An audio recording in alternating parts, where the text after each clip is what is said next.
demonstrative aid only. They were not introduced because they were not downloaded, which was kind of an unusual circumstance yesterday where the witness was scrolling through his phone for photographs. I think it was during the state's cross-examination of the witness. And then those photographs were just used for demonstrative purposes to the jury. There was no issue with regard to admissibility or admission of those photos. I just wanted to clarify what transpired for the record, because that was unusual to have that.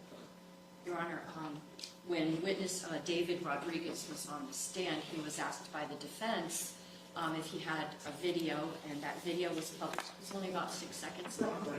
And then the defense asked him if he could look on his iPhone to see the what they call, I guess, the metadata, which would give the date and the time that that was recovered. And as he was scrolling through his phone, he made reference to a photograph that he had also taken. Okay.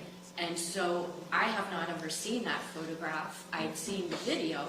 So on cross, I asked him if he still had that photograph on his phone.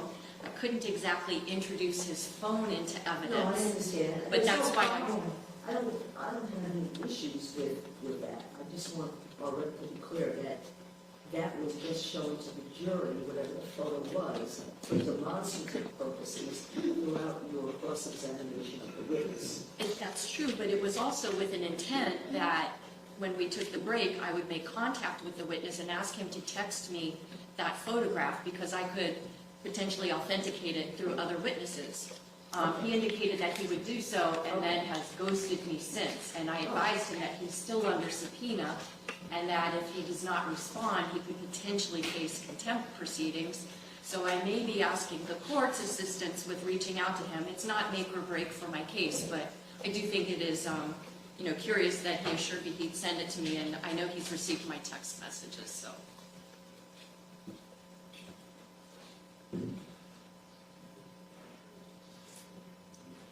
That's what he said.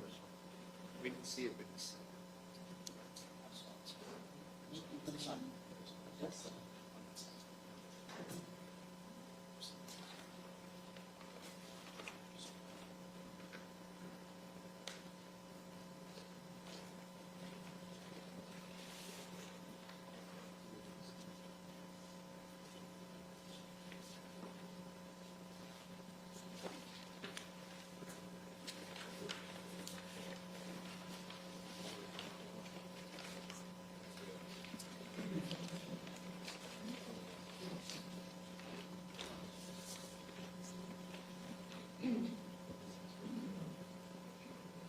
All right, we're not going to have those issues in the future, correct? Correct. You have an understanding? Yes, Your Honor. Everyone's clear on that? Yes, ma'am. I'll make a note, but I'll address it with you all when we have a break, okay?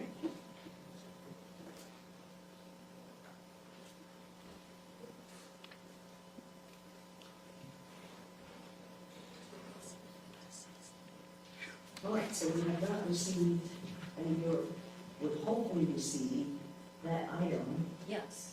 All right, and I guess at some point, we're going to have to follow up on that, perhaps. I don't know. To the extent that the defense was the ones that called him, I don't know if maybe they're in better contact with him than the state. But I think that there is a reason for supplementing the record with what this item was, just so the court will. So we have it in the record. Correct. Yes, that would, right. We'll address it at the next break. No problem. Okay, then I'll be fine. Okay, let's go ahead and bring her to you.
Please be seated, thank you.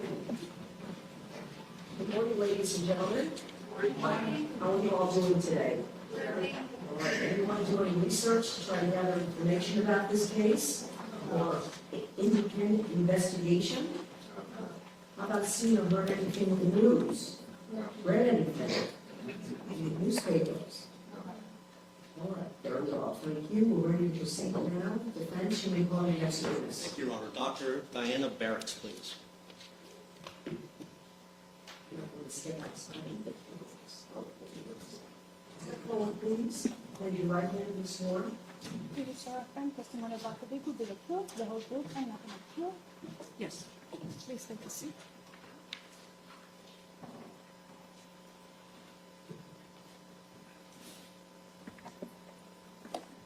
All right, Doctor, please keep your voice loud and Okay. clear because the microphone is one way and the voice is the other. Voice has to be loud. Okay. Good morning. State your name, please, for the record, and spell your last name. Diana Barratt, B-A-R-R-A-T-T. You are a medical doctor, is that correct? Yes, In what field of specialty? neurology. Tell us a little bit about your education leading up to becoming a medical doctor. Yes, I went to University of Florida, and I studied engineering, and then I went right from my bachelor's degree to medical school, also at University of Florida. And then I took a one-year leave, and I obtained a master's degree from Harvard School of Public Health, went back and finished medical school in 1996 Back at the University of Florida? at the University of Florida, yes. Anything before that relevant to your medical education? Relevant to medical education? I went to Broward Community College for a year. What about postgraduate study? Postgraduate, I did a year of general surgery at Charity Hospital in New Orleans, and then I did research for 2 years, and then I started my neurology training, which requires 1 year of internal medicine and then 3 years of neurology, and that was all done in New Orleans. Which specific institution in New Orleans? So at that time, it was 2 separate matching programs. So I did my first year at Tulane University in some of the same hospitals, and then my neurology training at LSU. So 1 year at Tulane for internal medicine, and then 3 years at LSU in New Orleans. Can you tell us about your work experience, beginning with the most recent? With the most recent, I recently went into practice for myself, and I've been in my own office a little more than 2 years. It's because they all had to take my class. Both of them are required courses. Did you ever engage with the Care Resource Clinic? Yes, I worked while I was at Florida International University. They didn't have a neurology clinic, so I did do work at Care Resource, which cares for patients with HIV and LGBTQ patients. And I also worked for a time at Camillus Health, which is connected to the homeless shelter, Camillus House. So Camillus House is can you tell us about the way compensation coming from Camillus House was associated? I mean, they paid me a, nominal amount of money to see patients there. At some point you took maternity leave, is that right? Yes. So break in the, Yeah, in 2008, I believe. I mean, I still had to keep working for a while after she was born, and then at some point I took a leave. prior to taking maternity leave, did you work with the neuroscience consultants at Baptist Health in South Florida? Yes, I was at Baptist Maine in Kendall for 3 years, mostly in the hospital every day, That was beginning in 2005, beginning in 2005, yes. and you were a staff neurologist there, is that correct? Yeah, I was a neurologist. I did emergency room, a lot of emergency room inpatient, and some outpatient as well. While working at Baptist Health in South Florida,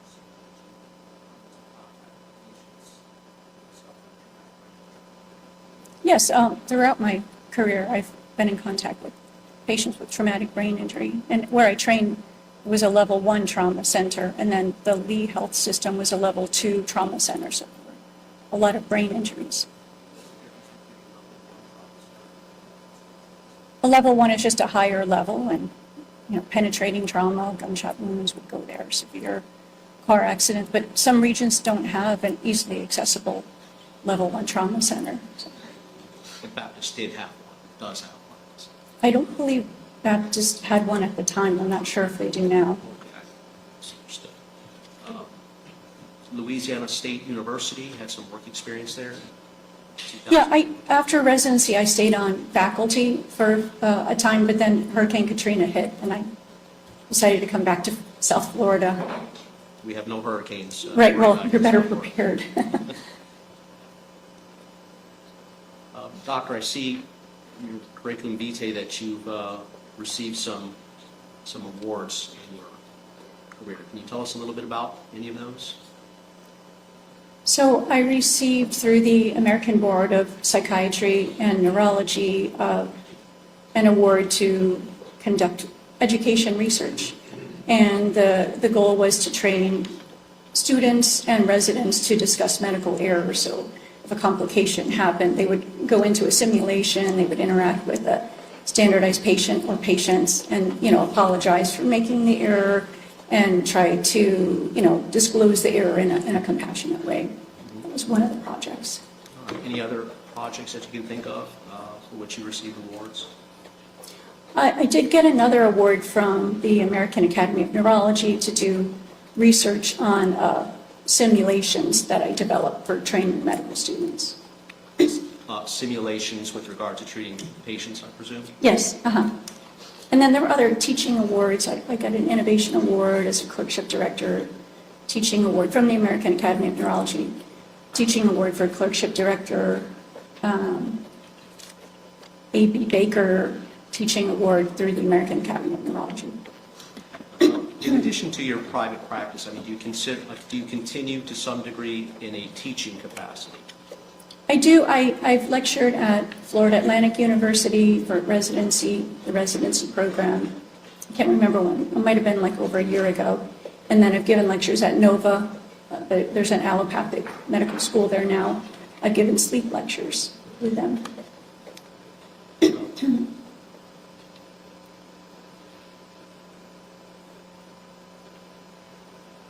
you tell the jury about any committee publications that you've been involved in? And explain what that means, actually, by committee publication. Okay, so I was on a committee called, excuse me, the Neurology Milestones Committee, and we looked at the framework for assessing competency in neurology residents. And then we just looked at the data that had been accumulated over the last couple years, and we revised it. And so every resident in neurology would be evaluated by their program based on the parameters that we established. Is that still, are students still getting the benefit of that? Well, they're residents, Oh, residents, I'm sorry. right? That's continued. Yeah, they're evaluated. I don't know if they find it beneficial, but they're evaluated by it every so often. I see a publication here from September of 2015 titled Increased Intracranial Pressure Team-Based Learning Module. Can you tell the jury about that? Yeah, I developed that because we couldn't find a good resource for second-year medical students. The terminology is all new to them, and they don't have any clinical experience.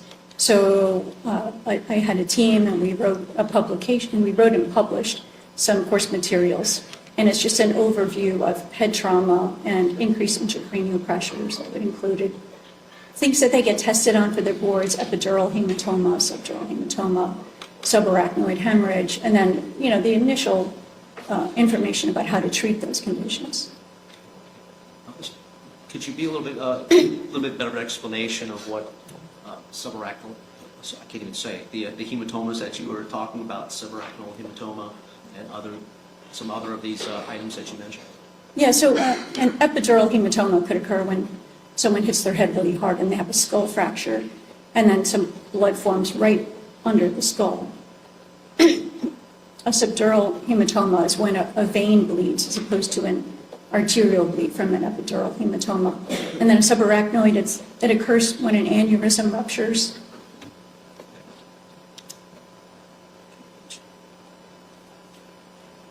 What about memberships in activities in any professional societies that you've been involved with? So I've been a member of the American Academy of Neurology probably for 20 years. I am a reviewer for some of their journals. And you are a board-certified neurologist, is that Yes. right? And for how long have you been a board-certified neurologist? I finished in 2003. Well, at that time, we had to take a series of exams. Probably 2005 by the time I did my written and my oral boards. Probably 2005, I'm guessing. And continuing through current times, Yes. is that right? What about editorial activities? Have you participated in writing any professional publications? Yeah, so for editorial activities, I'm a peer reviewer for the American Academy of Neurology. They usually ask me to review abstracts that will be presented for the annual meeting. I review articles for some of their journals. Whenever it comes up, they make a request. And then, did you ask about something other than editorial activities? Any, if you have participated in writing chapters of books of any of the companies? I have written book chapters on hyperbaric medicine. It's not really relevant to what we're discussing now. I did not cover all of the activities, awards, and other professional associations with you here today, have I? No, not all that. I mean, I'm a question writer for the neurology board exam. Is there anything else that you would like to include that I may have missed or overlooked on your curriculum detail? Object to the form of the question, Your Honor.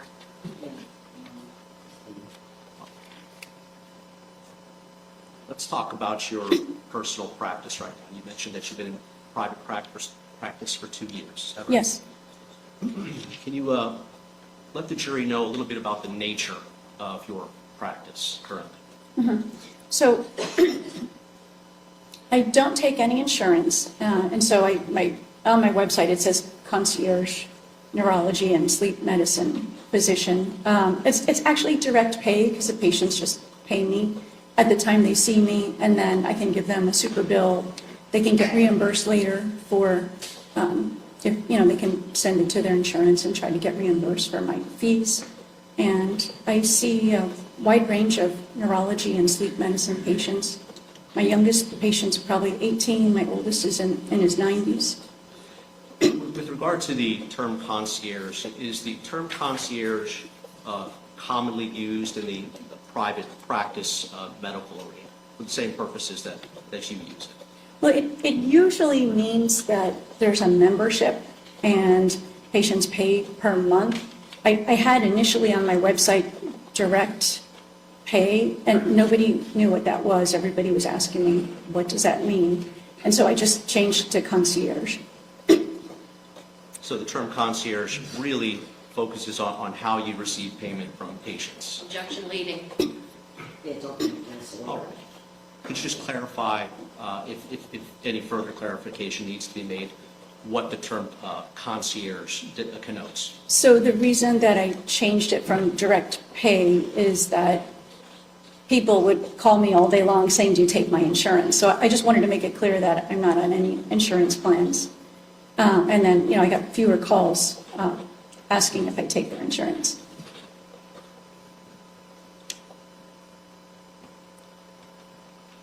Dr. Barratt, what is the difference between a consulting physician and a treating physician? Okay, so if we're talking about legal matters? Yes. Okay. So a treating physician is responsible for the patient, and they are responsible for their well-being. They have to make appropriate recommendations, offer treatment, prescribe medications, recommend studies or consultations that might be needed, and take a global look at the patient. For a consultant hired as an expert witness, you're given a number of questions, maybe one question or a few questions that you need to answer, and you are not responsible for the patient. You don't necessarily give them any medical advice, and you don't treat the patient. You don't establish a patient-doctor relationship. Have you prior, other than being hired as a consultant in this case, or let me ask you, have you been hired as a consultant to testify in this case? Yes, I've been hired as an expert witness in this case. Other than your consultant work in this case, doctor, have you ever been hired to be a consultant in any other legal case? Yes, I've been consulted in other cases as an expert witness for brain injury cases or other types of neurological injuries. Have you ever testified as an expert witness in a criminal case like this Judge one? objection? Unless you're pretrial.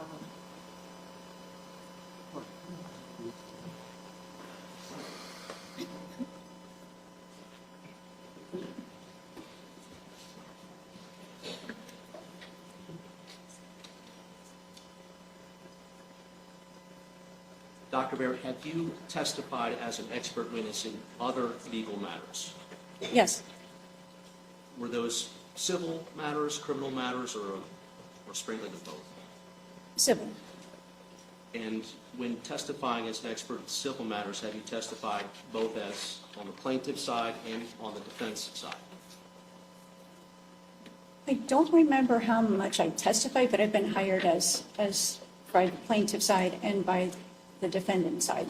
How many of those went to deposition or trial, I don't recall offhand. Do you recall when it was that you were retained to be a consultant in this case?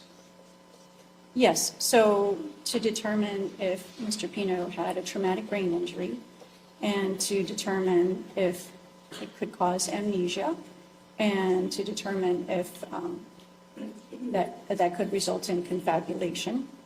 Do you want me to define that term right now? Yeah, we're going to talk about that in a few minutes. But, And to determine if confabulation were present, what would the possible duration of that be? And when was it that you were retained? I believe it was October of last year. And that was my firm retained you, is that Yes. right? You mentioned confabulation a few moments ago and traumatic brain injury. Can you explain to the jury what a concussion is? Okay, so I should first go into the terminology because we use them interchangeably. So concussion. Can you hear me okay? I can hear. Okay. Concussion and TBI and traumatic brain injury, they're all terms that are used interchangeably. And so how that happens is there's an external force that causes the brain to shake back and forth inside the head. There could be an acceleration, deceleration injury. There could even be a rotational component to that, and it causes a large number of signs and symptoms. Is there a method by which whether a traumatic brain injury has occurred is evaluated by physicians such as yourself? In other words, is there some criteria that is followed? Yes, so the American Congress of Rehabilitation Medicine published a very nice, very clear, concise diagnostic criteria that most of us use to establish whether or not someone had a traumatic brain injury. Is this a criteria that you have previously used prior to this case? Yes. Your Honor, if I could have Dr. Barratt step down. I've shared with the prosecutors in this case a demonstrative exhibit that we would like to share with the jury.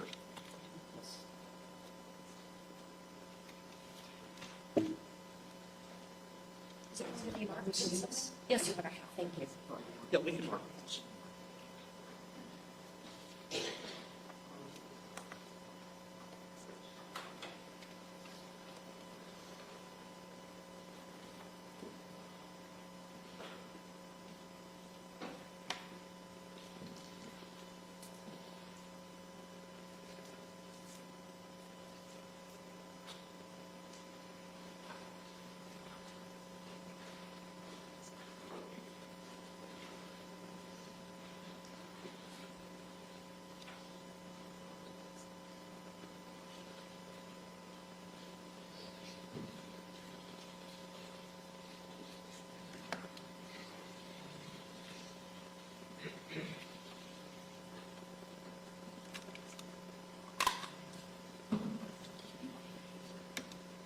For the record, this is defense exhibit A37 for identification.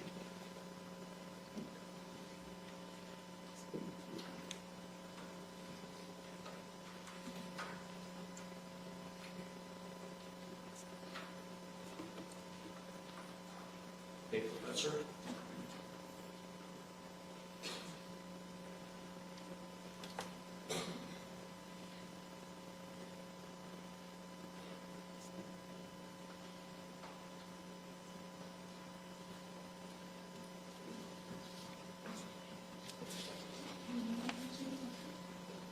Are you able to see? Just push it back a little bit. No, just, Carlos, there's a mirror. there you go. Okay, so it's a little gray, I think. Probably need to give it something, please. Okay, I'll check. So, as I mentioned, these are the diagnostic criteria from the American Congress of Rehabilitation Medicine. And there are a number of ways that you can confirm the diagnosis of traumatic brain injury. They gave us a few different pathways, so you could have just clinical signs, and that would be something that is observed at the scene of an injury. And then there's another pathway, if maybe they weren't witnessed, or maybe they didn't have any clinical signs that are eligible for the they can have acute symptoms. So symptoms would be where the patient reports, so I have a headache, or I feel nauseated, or I feel dizzy. And if they only had acute symptoms without those signs, it has to be paired with clinical examination findings. You say acute symptoms, what do you mean by acute symptoms? Things that happen right away, more immediate symptoms, and it would be within 72 hours. If something happened after 72 hours, it might not be from the traumatic brain injury, and it wouldn't really, these criteria wouldn't really apply. So these are symptoms that you're looking for within the first 72 hours of a traumatic event Yes, and trauma, is that right? yes. And then, if they don't have the clinical sign, then they only need one clinical sign. And if they don't have the symptoms plus the clinical examination findings, if there's a neuroimaging abnormality, so the CAT scan showed blood in the brain, or if the MRI showed damage to the brain that looked like it happened, then they would qualify as a traumatic brain injury. And then I'll go into this more later, but criterion 6 is that's not accounted for by other factors, so maybe somebody was found unconscious, and we don't know if that or not. They had a fainting episode, heart attack on the floor, so they are unconscious, but we don't know that. We need to direct you to right back up at the top, the criteria 1 box, mechanism of injury, in parentheses, cause. What is being referred to as the mechanism of injury? What's meant by that? Okay, so separate slide on that. So in traumatic brain injury, there's a transfer of mechanical energy to the brain. And these criteria give us examples of that. So either the head is struck with an object, the head strikes an object. There could be maybe whiplash injury where the person undergoes an acceleration and deceleration event, and the brain is shaking around inside the skull, but there's no contact with between the head and the other surface. Is that like a whiplash situation? Like a whiplash, yes. So, for example, if someone is in a car with the seatbelt on, and there should be a head-on collision, the person's head may not be in contact with any object, but just the forward acceleration because of the forward momentum of the vehicle. Is that right? Objection to leading, Your Honor. Okay, don't leave like this. Apologize. That's right. Okay, so yes, in a whiplash injury, in a restrained passenger, there could be an acceleration, deceleration injury, and we don't know how many times the person's brain is shaking back and forth inside the skull, but just the contact inside the skull can cause traumatic brain injury. How is the brain injured by making contact with the skull? So we could directly damage the nerve cells, and then there are projections called axons. All of the nerve cells are sending axons to other places in the brain to connect with other cells, or even to parts of the body to control your muscles. And and those axons can be stretched, and that can cause immediate dysfunction, or they can actually be cut, they can be sheared by the injury. So under normal circumstances, is the brain not in contact with the skull at any time? So it's not banging into the skull. I mean, with younger babies, their brains are so big and fill their skulls. And as we get older, unfortunately, our brains get a little bit smaller every year. And so at some point, there is space, you can see space between the person's brain and the skull. And that can make you more vulnerable because there's more movement and the brains can tear. Please speak. Okay, and so the American Congress of Rehabilitation Medicine has also given us another way that the mechanism of injury could occur, so a blast injury or an explosion, where maybe the main part has hit the head, but there is still acceleration, deceleration, maybe the brain inside the skull. Okay, so if you have a plausible mechanism of injury, like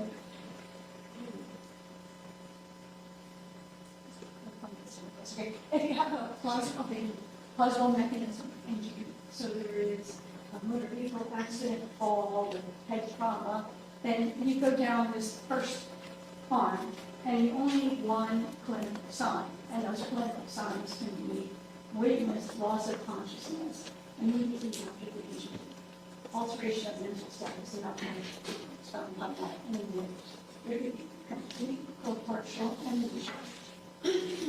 And there's another category with motor inclination, posture, and seizure. Can you explain to us what, when you use the term amnesia, can you explain what that means more precisely?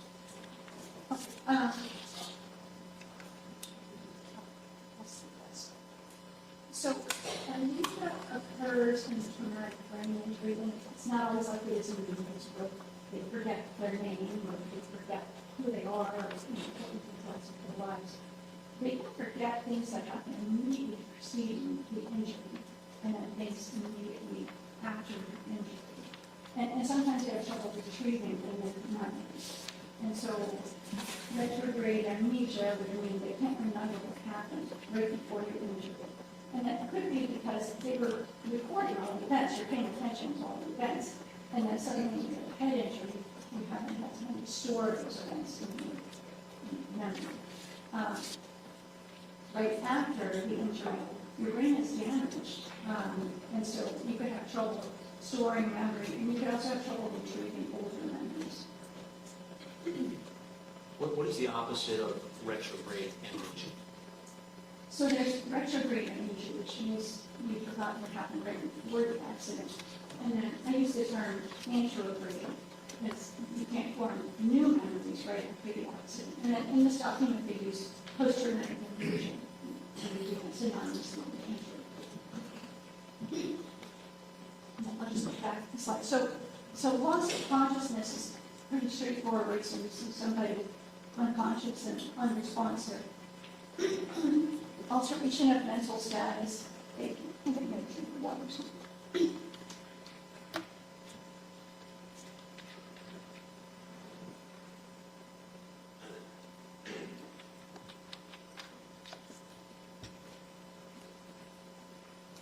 So alteration of mental status, we define it as someone who has reduced responsiveness, or maybe they're responding, but it's not appropriate to the stimuli. They're slow to respond, they could be agitated, and then if you give them a two-part command, like pick up your right hand and use it to touch your left ear, they can't put it together, they can't follow two-step commands, or they could just be disoriented to person, place, and time. And then we went over the amnesia.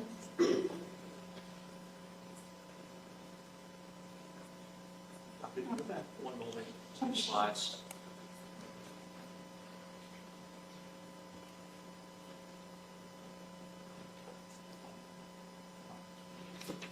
The reduced responsiveness.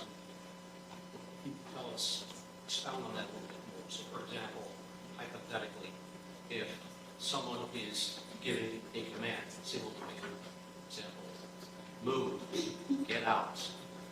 here, look there. A failure to respond, the person who's listening to that, who has suffered a concussion, what would that be indicative of? So that's one of the clinical signs that defines the diagnosis of traumatic brain injury. And you only need one of these of that list. So you only need one to determine that someone meets diagnostic criteria for traumatic brain injury. So either loss of consciousness, or alteration of mental status, or amnesia, or this other category, seizure or time posturing. So any one of those 4 items that is part of the criteria establishing traumatic brain injury, is that what you're saying? Yes, you only need one of those. You need the mechanism of injury, and you need one of these signs. And then as long as there's not some other factor that this person thinks, the person had a seizure, and that's why they're relying on the adrenaline on the floor. As long as you don't have one of those, they need diagnostic criteria for traumatic brain injury or concussion or TBI.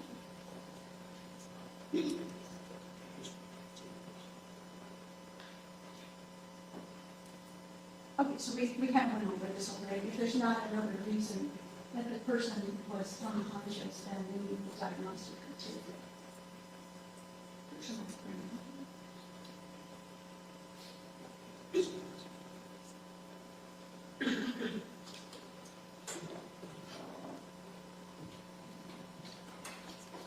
Dr. Barratt, you gave an explanation with regard to amnesia, both retrograde amnesia and anterograde amnesia. Mm-hmm. You mentioned the word confabulation. What is that exactly? So confabulation, it's something that we teach in medical schools, mainly pertaining to certain types of dementia. So the person is really struggling with their memory, and they create a false memory. They have no intention of trying to deceive anybody, but they're confused, and they come up with something that's not correct.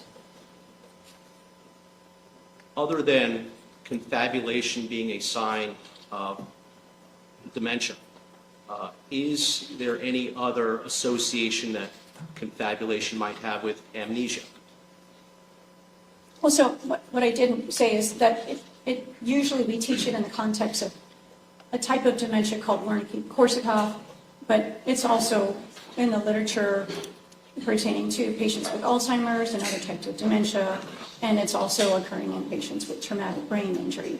And so they are not collecting a lot of data on confabulation in When you general. say they, who are you referring to? Like people that are doing clinical trials and developing frameworks such as this, there isn't really data for them to look at in terms of confabulation. But the confabulation would be a byproduct or a result of amnesia, because the individual's really struggling with their memory, and then they generate a false memory. Is there a connection between a concussion, traumatic brain injury, and confabulation? Yeah, and that connection would be that they're struggling with their memory. They may have amnesia, they're having cognitive issues, and they say something that's just not correct. When a person who is experiencing confabulation says something that is not correct, is the person being intentionally incorrect in what they're saying? No, that's the definition of it, that they're filling in the gaps with a false memory without the intention of deceiving anybody. And when you say false memory, would that include memories from actual previous events in a person's life? It could be. They could be misplacing that memory in time, or they could be generating something that didn't, that has no relevance. Confabulation, is confabulation taught in medical school? Yeah, I taught that lecture on it was pertaining to Wernicke-Korsakoff dementia.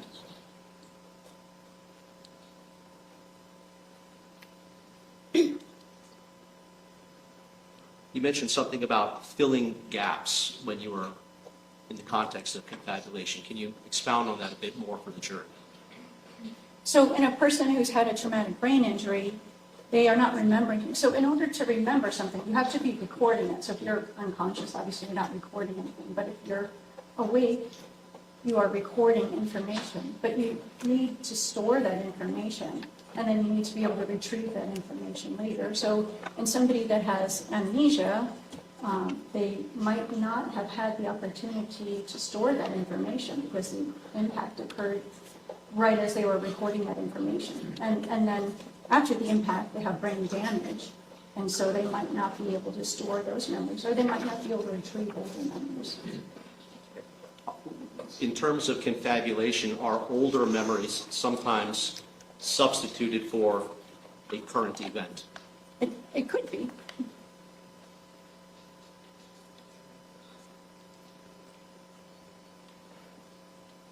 Have you experienced patients that are experiencing confabulation? Yes, I mean, dementia patients, they forget things and then they fill in the gaps with other information. When filling in gaps with other information, are those persons trying to be deceptive? No, sometimes they just don't remember.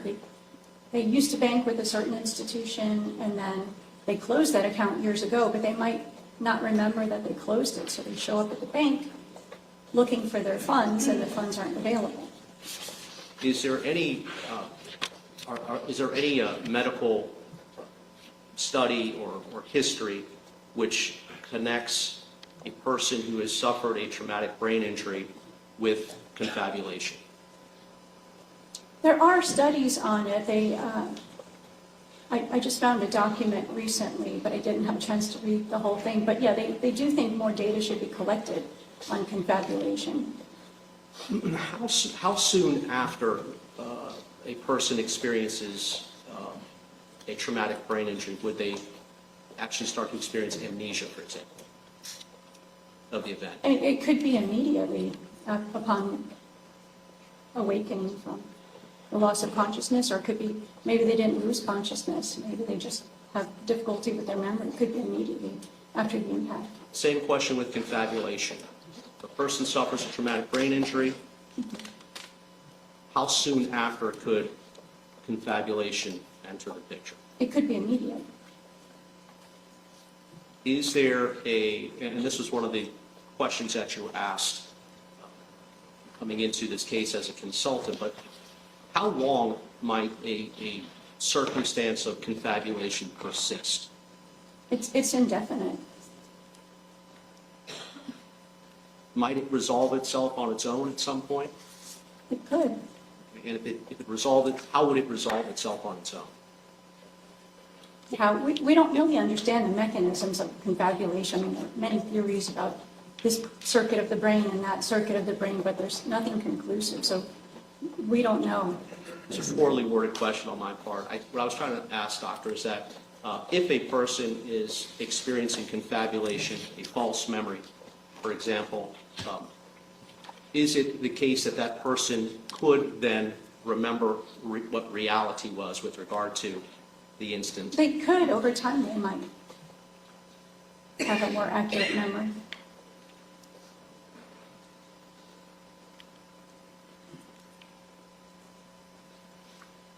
In regards to this case, can you explain or let the jury know what procedures, what methods you undertook to answer the questions that were asked of you in this case? So if it's a case of traumatic brain injury, I always want three things. I want the accident report, usually generated by police, and I want the EMS records. And usually the police arrive first, so they might see something that is no longer a factor after EMS arrives. And then I want the EMS records, and then I want the emergency department records.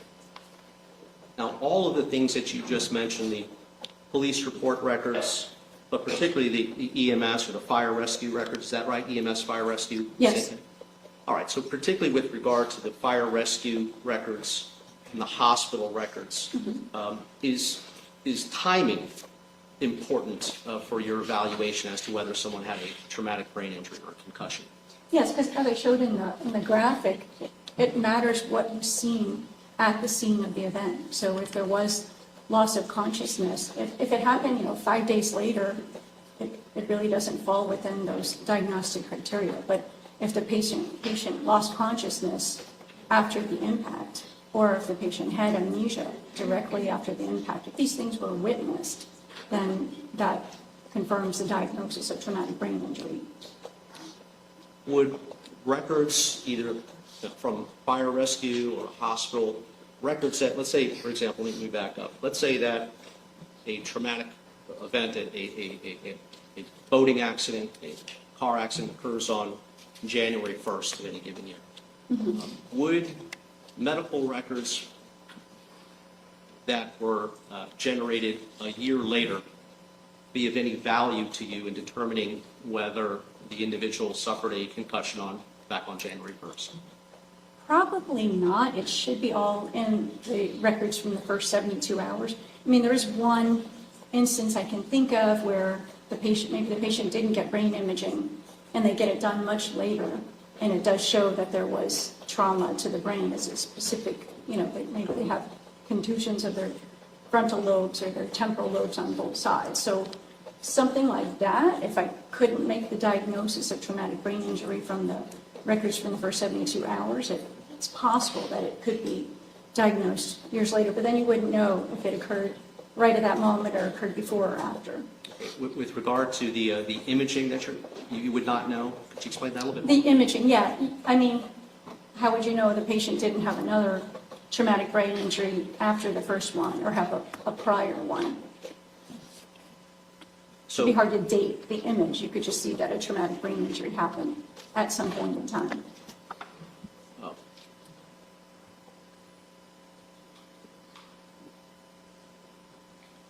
In this particular case, did you receive the records that you'd like to have generally, that you just explained a few moments ago, in order to make a determination as to whether Mr. Pino suffered a concussion or traumatic brain injury?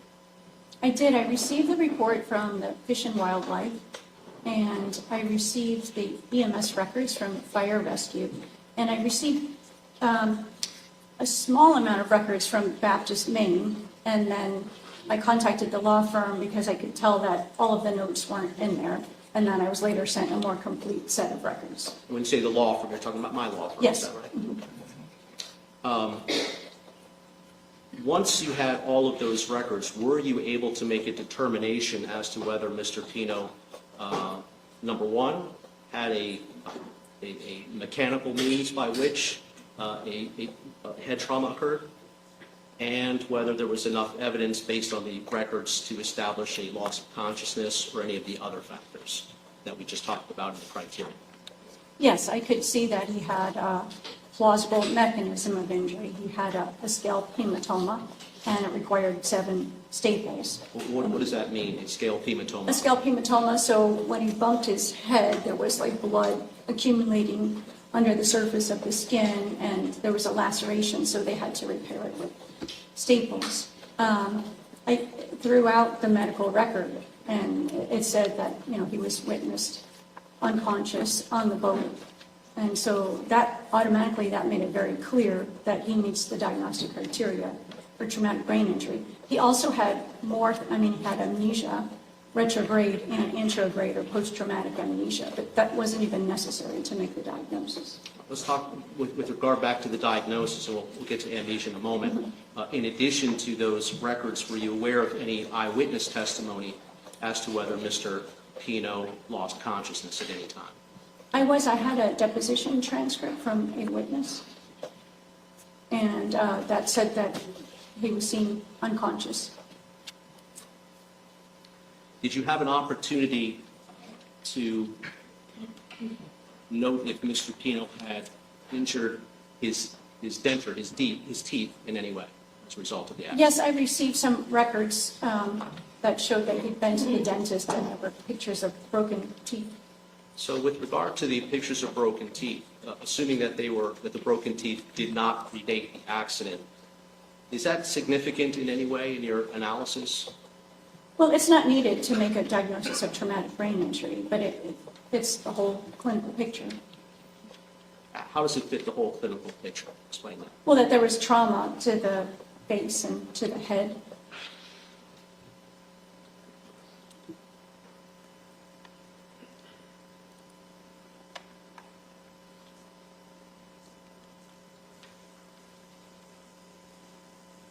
You mentioned a moment ago amnesia. Did you make a determination as to whether amnesia was present as a result of the traumatic brain injury? So I reviewed the videos of, Which videos? so he was interviewed by Fish and Wildlife after the accident, and there were a number of instances in which he said that he was very clear about what happened. And then he said, well, maybe that, well, I'm not really sure, and then he would give the wrong answer. And this happened a number of times during his interview. So in one instance, he said, oh, I know exactly who was sitting behind me. And then he said, well, I'm pretty sure who was sitting behind me. And then he said the names of two girls. And What were the names of the girls? Coco and Andrea, I believe. And then, but in the report that came out from Fish and Wildlife, there were two different people sitting there. Are you saying, Dr. Barratt, that the fact that Mr. Pino may have been mistaken, who was sitting in the back, that just because he made a mistake, that's evidence of amnesia? Well, if it's just that one thing, maybe I wouldn't think of that, but he made other mistakes too. So he said, this is the size of my engines on my boat, and that turned out to be incorrect. Do you recall what he said and how it is that he turned out to be incorrect? He said it was, I'm not a boat owner, but he said he had two 225 engines, and then when the final report came out, it said that he had 300 engines on his boat. And then he made other errors also. They asked him, what did you see after you were first ejected? And he said, oh, I know exactly what I saw. And then he couldn't come up with what he saw. And then he said, it was really scary. And I'm having a problem recalling.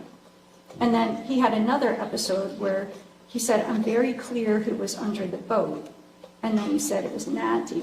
He kept repeating Natty was under the boat. And then later he said it was Lucy under the boat. And then the report came out that it was Luciana.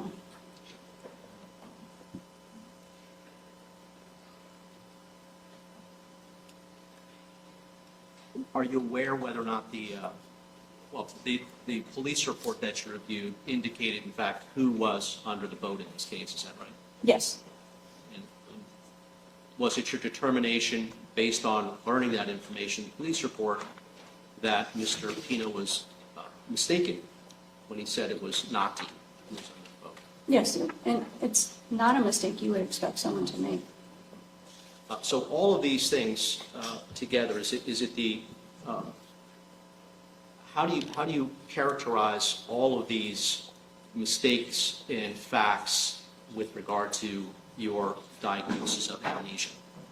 When you look at the whole clinical picture, he did have the plausible mechanism of injury. He did have loss of consciousness, so he automatically meets the diagnosis for traumatic brain injury.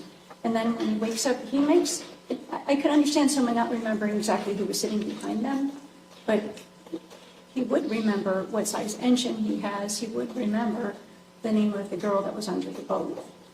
And so these are mistakes that no one should make, and it fits with the clinical picture of amnesia.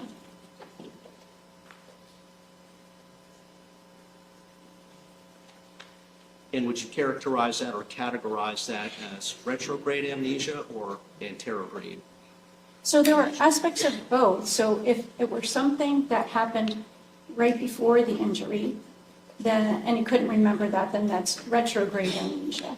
If it's something that happened after the impact, that would be anterograde or post-traumatic amnesia. And there were examples of both. You actually met with Mr. Pino at some point in your office, is that right? Yes.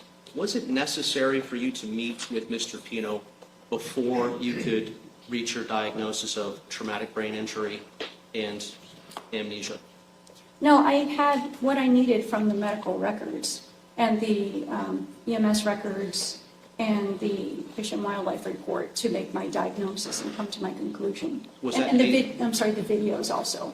I reviewed the videos. And was that based on the criteria that you discussed earlier this morning? Yes, I apply those, with every traumatic brain injury case, I apply those same criteria, and then I determine if you can make a definite diagnosis of traumatic brain injury or not. And they're very easy to use. Was there any benefit that you received as a consultant in this case in formulating your opinion by meeting with Mr. Pino? So it wasn't necessary. Almost all of the traumatic brain injury cases I've been consulted on as an expert witness, they almost always want me to meet the patient and interview and examine the patient. But in general, I don't need that to determine if they had a traumatic brain injury, if I have records from that time.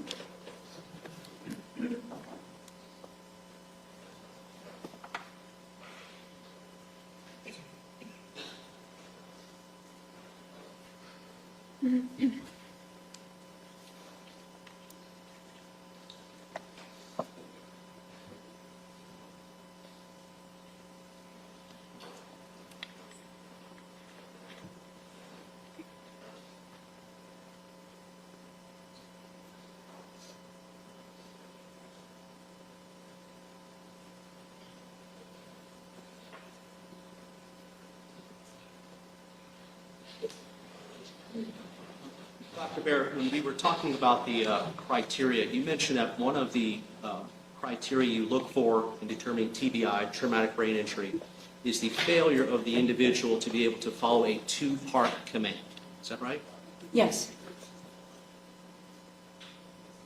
The example you gave, correct me if I'm wrong, was that pick up your right arm and touch your ear or something to that effect. Such your left ear. Your left arm. My left arm's right here. You also mentioned that a single command, failure to be able to follow a single command, which is more complex to the brain, following a single command or a double command? Well, a two-step command is going to be more difficult. Forgive me, a two-step command, rather. Yes. A single-step command versus a two-step command. Yes, The two-step command is, more difficult, yes. if an individual, is there a measure on the of the degree of injury to the brain if a person cannot even follow a single command? Well, that would be reduced responsiveness, yes. Dr. Barratt, you charged my law firm a fee for your services, is that correct? Yes, Is this something that you normally do as a part of your consulting work? yes.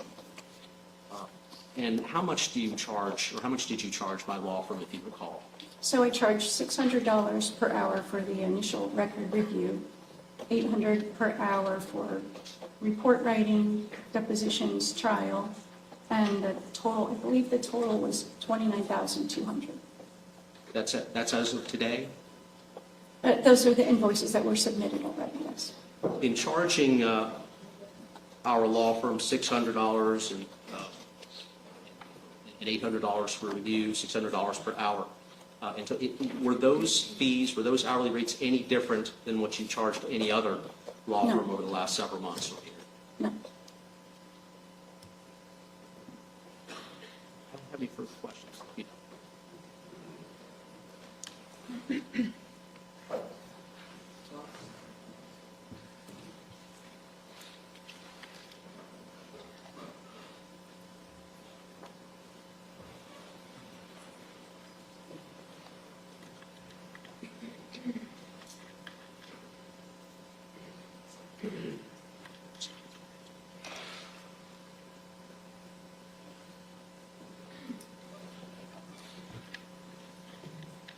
Good afternoon. Let's start with this. You're here because you were hired by George Pino's law firm to be a consultant in this case, correct?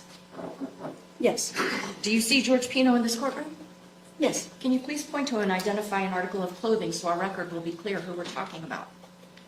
He's wearing a light blue tie and a dark blue jacket. Stipulate that. Oh, it says stipulated. Do you remember when you were first contacted by the defense firm about this case? When I was first contacted, Yes. I don't remember the date I was first contacted, but I was retained, I believe, in October of Okay. 2025. Okay, so that was September 22. So almost 3 years after this incident. That's fair to say, right? Yes, the accident was on September 4th, 2022. And you first met with him on February 2nd of 2026? Yes, And you met with him a second time on March 9th of 2026, correct? yes. Those are the only times that you've seen him. Is that fair to say, aside from here Other in than court? in the courtroom, yes, Okay. today. And when you were retained in this case, you were asked to do only 3 things. 1, answer if he had a TBI, traumatic brain injury. 2, could it cause amnesia and false memories without the intent to deceive? And 3, how long those false memories could persist, correct? It's not the exact wording, but it's mostly correct, yes. And you constrained your work in this case to only answering those 3 questions. Isn't that true? Yes, And those questions came from the defense team, correct? yes. Now, regarding the issue of a traumatic brain injury, you would agree that there is a spectrum of traumatic brain injuries from, say, like a football player who gets knocked out on the field, but then is able to recover and go right back out and play again. Or you could wind up with a traumatic brain injury that is so severe that it permanently disables an individual. That's fair to say about TBIs, right? I'm not sure if they're allowed to go right back into play, but I agree that there's a wide spectrum of presentations of traumatic brain injury. We don't want to get into the concussion protocols of the NFL, but clearly we understand that if a player is knocked unconscious, once they are reviewed by another doctor that might be at the stadium, if they pass the clearance, they can go right back that same day, right? I don't want to answer it. I don't do Okay. sports concussions on the field. I'm sorry. But at the end of the day, whether your head gets hit on the football field or your head gets hit on a boat, your head is hit, right? Yes, you're right. And so the type of responses that you can have if you have a traumatic brain injury, it can vary depending on the severity of the injury, right? It can depend on the severity of the injury. Some people are more vulnerable to injuries, and some people are much more resilient. So with the same injury, one person might get up and walk away and be fine, and another might be permanently disabled. Okay. Now, you were asked you were asked to only look at these 3 questions that I've spoken with you about. At any point in your evaluation of this defendant, limited though it might be, do you have any evidence that he is suffering from dementia? I did not diagnose him with dementia. You're not a dentist, right? No. You got the opportunity to look at some photographs of the defendant's teeth, right? Yes. Now, they weren't broken, were they? They were chipped right at the top, right? Pieces were broken off, but I'm not a dentist. Right. Like, he didn't lose teeth, right? The tips were broken off. I'm sorry if I'm using the wrong terminology, but Hold on, let's get the actual image. It'll just take me a minute.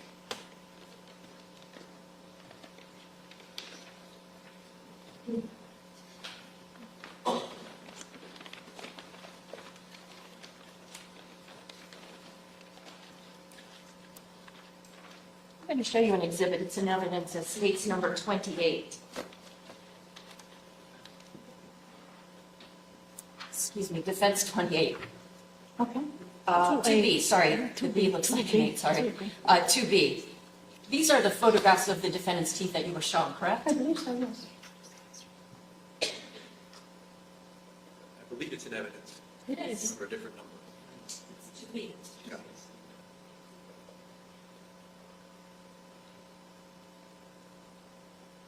So these are not broken teeth, these are chipped teeth, right? I'm sorry, to me, the pieces of the teeth are broken off, but pieces of the teeth are missing.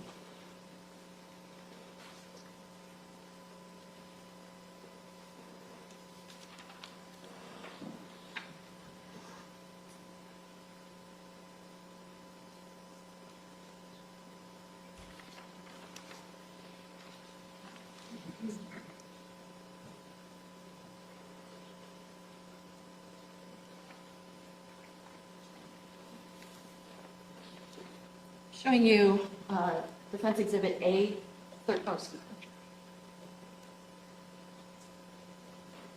showing you Defense Exhibit A35. Do you recognize this exhibit? It's the Miami-Dade Fire Rescue. It's really hard for me to read, but yes, I believe elements of this are in my report. And in fact, you listed in your report that you were given a Miami-Dade Fire Rescue report for the defendant from this incident, correct? Yes, and it has 4 pages. And how many pages does Exhibit A35 have? I count 5. 4 pages for the report, right? 1, 2, 3, 4, and then just a final. Oh, this just says certified copy. Right. So this is in fact the fire rescue report that you reviewed for this particular case, correct? I believe so. Okay, Your Honor, at this time I move Defense A35 into evidence as a state's exhibit. No objection. A35, marked for ID, State's Exhibit 119.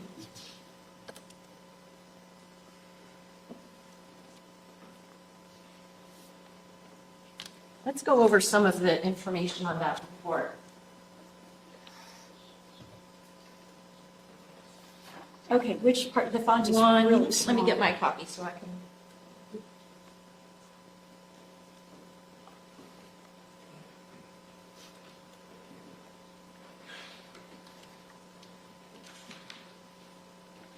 So,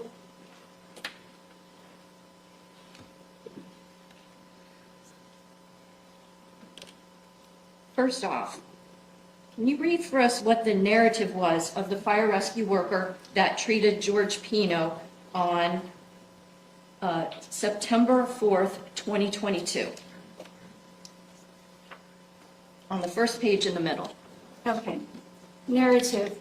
Patient was the driver of a boat that struck a piling by Caesars Creek. Several people stated that he was unconscious. He denies any neck or back pain. Assessment revealed a laceration to his right elbow, laceration to his head, and a hematoma to his right mid-axillary ribs. Now, let's talk about what it says about where the defendant was taken to.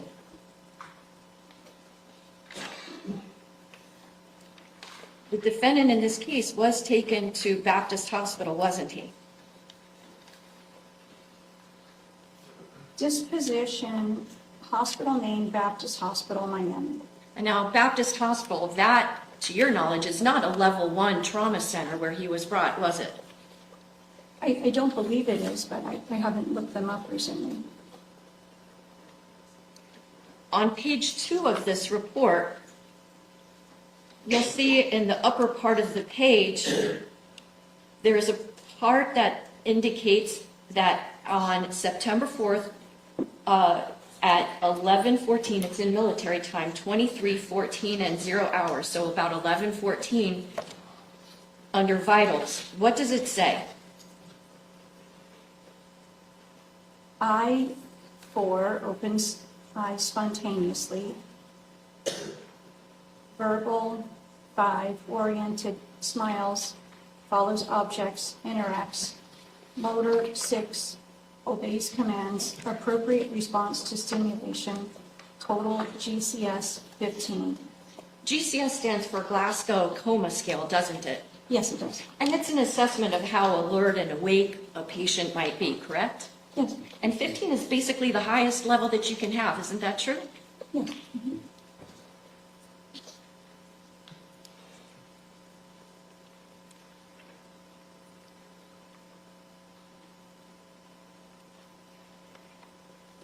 Now, you indicated in your testimony that the defendant gave some answers to Lieutenant Thompson when he was questioned at Elliott Key that were inaccurate. Let's go through those inaccuracies that you talked about, that you noted in your report. Number one, you said that he was inaccurate in his description of who was behind him. Do you remember saying that? Yes. I'm going to show you an exhibit. It was marked into evidence, Estates 11. And it's a chart of, similar to looking like Mr. Pino's vessel, and there are seats labeled 2 and 3. Are there names next to those two individuals? Yes, they're handwritten names. Okay. One says Sarah and one says Mia. Right. So even if Mr. Pino didn't correctly remember the names of the girls who were seated behind him, you indicated that could be understandable, right? If it were just one mistake, then Okay, so if he was mistaken about that, though, it could be understandable because, number one, these girls were all dressed similarly. They were all in, like, string bikinis. Do you know that? I don't know what they were all wearing. And number two, they're behind him, so it's not like he's looking at them while he's operating the boat, hopefully, right? He said that he turned to look behind him, but Okay, but you indicated on your testimony on direct that it's understandable that he might have gotten those two girls' names incorrect, right? yes. Now, you also mentioned that he was wrong about stating what the horsepower of his two engines was, right? That FWC said they were 300 horsepower and that he had said they were 225 horsepower. You remember saying that? Yes, I do. Okay. Yes, sir. Yes. So the two things that he was asked about that happened prior to impact, one that he got wrong, one was about who was behind him, which we've already said, that's understandable.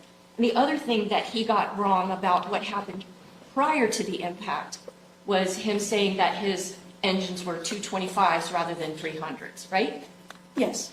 Now, you indicated there were two other things that he got wrong.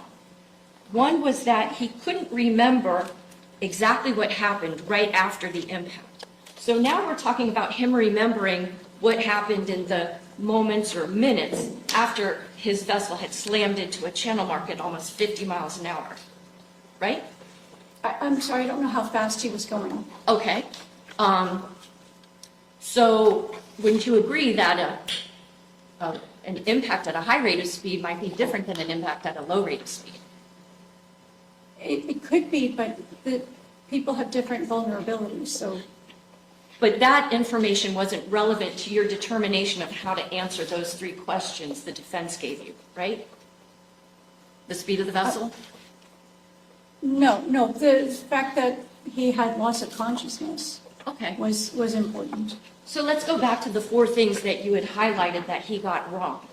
The size of his engines and who was behind him. Those are things that he got wrong that happened pre-crash. But now the other two things that you highlighted, number one, he couldn't remember exactly what happened right after impact.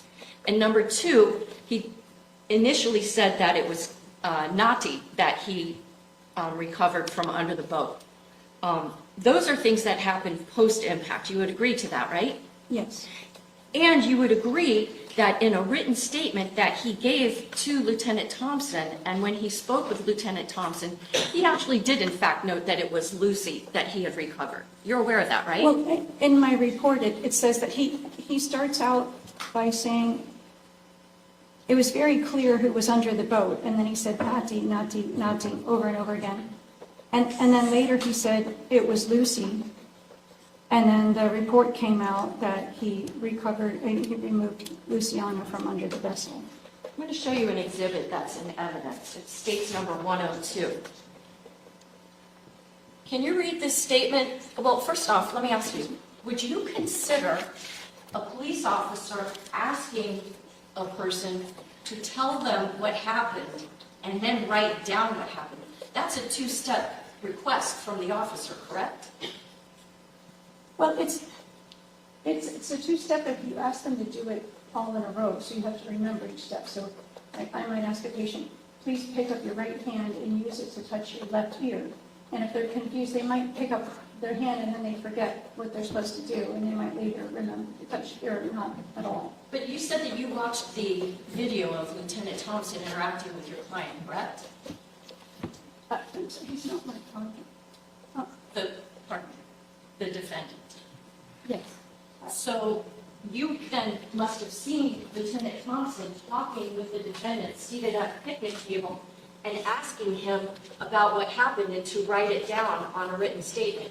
You remember that? I think I do remember him writing something.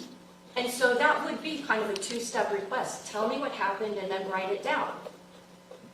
Well, if there's any bit of a delay afterwards, it wouldn't be a two-step command. Do you remember there being a delay between Lieutenant Thompson saying, tell me what happened and then write it down?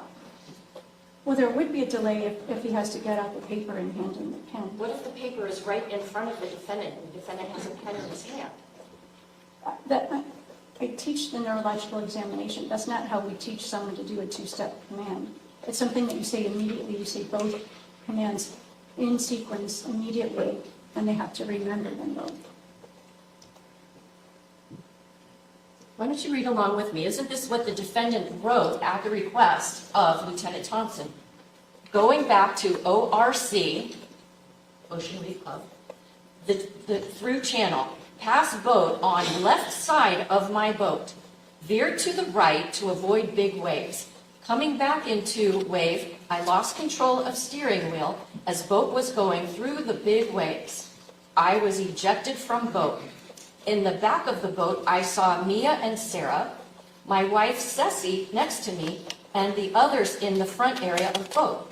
I believe we were traveling at 40 to 45 RPMs. I have owned the boat since early 2020. I swam to Lucy and stayed until boat came. Then I stayed looking for others inside the boat. Did you see Mr. Pino writing that out for the lieutenant, right?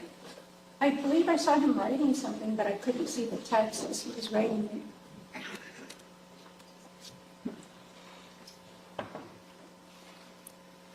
So of those four things that you highlighted were inaccurate answers. Who he recovered from under the boat, even though initially he said it was Nati, when he gave his written statement, he clarified it was in fact Lucy. Isn't that right? He did clarify it, and I put it in my report that he clarified it later. So now, of these four things that you have highlighted, who's behind him, the size of his engines, that he couldn't remember exactly what happened right after the impact, and that he didn't remember who was under the boat, we've pretty much explained away. He didn't see necessarily who was behind him. The girls were dressed similarly, right? You said that would be understandable if he got that wrong, correct? I wouldn't be surprised if someone made one mistake on something that's not that important. Right, but in your direct examination, you said to Mr. Shapiro it would be understandable if he got wrong who was behind him. Yes, I did. Okay. And his issue about the size of his engines being 225 versus 300, it's a pretty small detail. Would you agree? The boat owners that I know, it's not a small detail. Okay. The idea that he couldn't remember exactly what happened post-impact, that's not really surprising, is it? Well, to me, it's evidence of amnesia. Okay. But that would be amnesia post-crash, correct? Not pre-crash. That's correct. And then the fourth thing that you talked about, that he mistakenly indicated who was under the boat. In point of fact, although he initially said Nati, he corrected himself on that written statement, correct? He did correct himself. But you didn't note that in your report that you drafted in this case, did you? It says in my report, Mr. Pino said that it was very clear who was under the boat. He said it was Nati Reed. He kept repeating the name Nati. Later, he said it was Lucy. So when you were testifying, you indicated that he was wrong about who was under the boat, but you didn't clarify that he, in fact, corrected himself. Objection, she did. Sure. I'm sorry, I thought I did. Now, would you agree that sometimes being involved in a stressful event, whether it's a boat crash or a car crash, in the immediate moments after something like that happens, would you agree that even if you don't have a traumatic brain injury, sometimes the details of what happened can be a little foggy because you're working through in your brain what just happened? It might, or it might be the opposite. It might be something that you can't forget. Now, other than the defendant not remembering who sat behind him, the horsepower of his engines, recalling exactly what he saw after being ejected from the boat, and stating that it was Nati, not Lucy, you're not sure that there were any other signs of amnesia. Isn't that fair to say? I didn't see any other signs of amnesia. Okay. Now, let's talk about the things that the defendant got right about what happened. You didn't note those things in your report, did you? No, I didn't note every single thing, no. So let's go over some of those things. You know that in his interview with Lieutenant Thompson, he said that when asked, hey, where is your wife?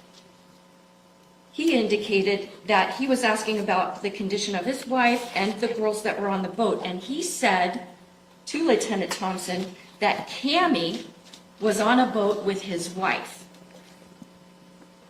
Do you remember hearing that part of the conversation? He might have said that. I wasn't paying attention to that part of it. Now, if Cammie, whose given name is Camille Alvarez, came to this courtroom and testified that when she was rescued from the scene, she was on a boat with Lucy as well as Mrs. Pino, that would be a detail that the defendant gave to Lieutenant Thompson that was accurate, right? If he got it correct, then it's accurate. And you know that the defendant told Lieutenant Thompson that he had been a boater for a long time. That was accurate too, correct? Yes. You know that he told the police that he felt fine when he was speaking with Lieutenant Thompson. I don't remember that exact comment. But he certainly wasn't life-flighted from Elliott Key Harbor, was he? No, he wasn't. In fact, when fire rescue looked at him, they found him to be on a Glasgow coma scale of 15, as high as you can get, correct? Yes. And he was transported to a hospital that wasn't a level 1 trauma center. He was transported to Baptist that doesn't have the same capabilities, say, as like rider trauma here over at Jackson Memorial. Fair to say? I'm not sure what capabilities. I haven't worked at Baptist in a long time. During his interview with Lieutenant Thompson, the defendant was able to point out that his daughter, known as Little Ceci, that she was also there on the island with them. Are you aware that he said that? I don't remember that part of the video of the conversation. So if, hypothetically, we had video footage where Little Ceci was pointed out on the island with the defendant, he would have been right about that fact, right? Yes.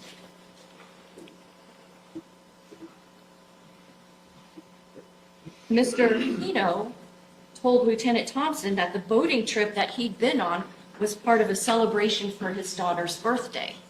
Did you know that his daughter, Little Ceci, was going to be turning 18 a couple of days after this incident? I knew that it was a birthday celebration. So he got that fact right also, didn't he? Apparently he did.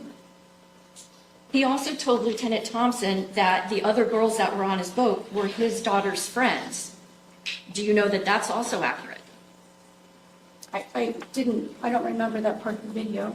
Okay, well, if there was testimony even from the defendant's wife that the other girls that were on this boat were his daughter's friends, then Mr. Pino telling that to Lieutenant Thompson, he gave an accurate fact, didn't he? Yes.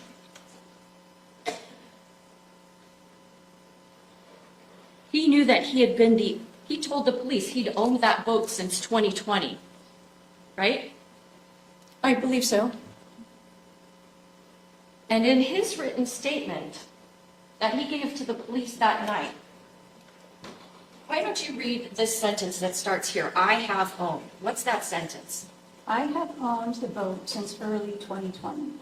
So that was another detail that you got correct, right? Yes.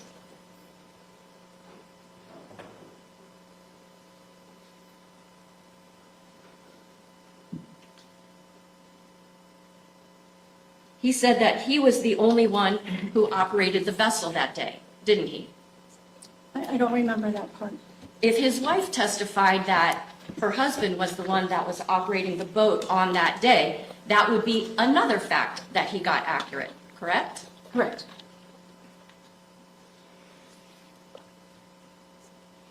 Do you remember him saying on the video to Lieutenant Thompson that he had checked the safety equipment on his vessel before leaving to go out on the water with the girls? Do you remember that? I don't remember that part of the video. If in point of fact, on the video, Lieutenant Thompson asked him, did you check the safety equipment?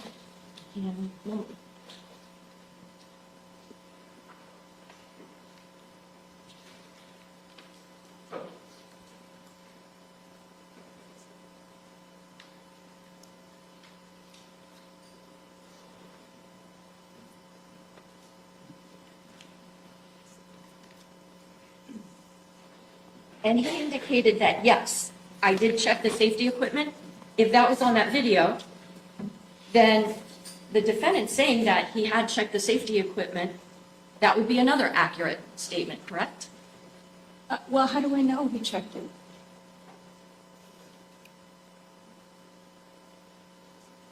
He knew at the time that he was interviewed that he was the owner of the vessel, correct? Yes. He knew that there were two girls seated in the back of the boat, correct? Yes. Now let's go over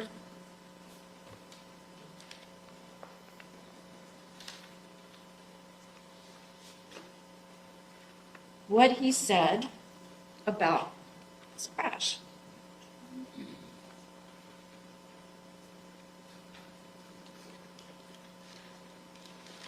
During his interview with Lieutenant Thompson, he told Lieutenant Thompson that they were getting to, quote, the last channel marker. Do you remember him saying that?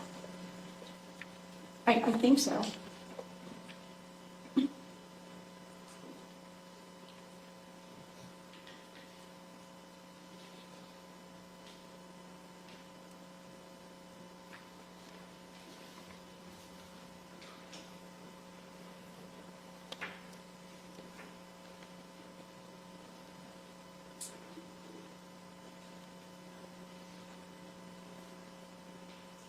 And he says that they were, quote, on the last marker. You said you remember him saying that? I think I do. Do you know where this crash actually happened? I'm not familiar with the waterways down there. Okay. If there was testimony that this crash happened at a channel marker that was labeled channel marker 15, and that was the last channel marker that a southbound vessel would pass, he would have been right about that detail, right? Let me break it down. That's probably not a very well worded question. If there was testimony that the crash that the defendant was in happened at channel marker 15, number one, and if number two, channel marker 15 is the last channel marker for boats traveling south through the Cutter Bank Channel. If he said he was approaching the last marker and the channel marker 15 was the last in that channel, he would have been accurate about that detail too, right? Yes. So I'm going to approach you now. I understand you might not be a boater, but this is State's Exhibit number 4. Do you see on State's Exhibit number 4 where it says Cutter Bank here? Yes. Do you see a series of red triangles and green squares here? Yes. And if this part here that I'm pointing to is north and this is south, what is the name of the last channel marker that we see in this exhibit? Is Is this the channel marker here, the square? What does it say here? It says G and then 15 in quotations. Okay, so you want to maybe let me sit down for a moment? Sure. Let's see, there's that, you can go over there. Okay.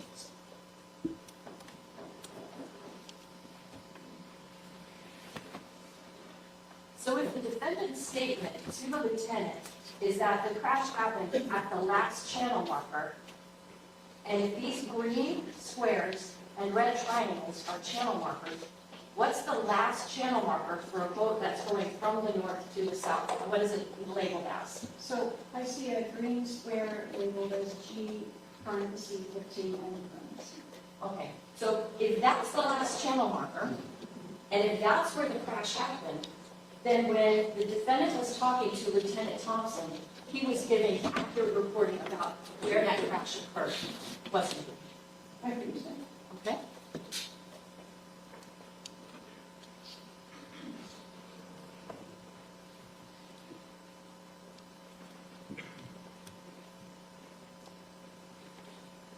Now, you're aware that the defendant was released from Baptist Hospital the very next day, correct? Yes.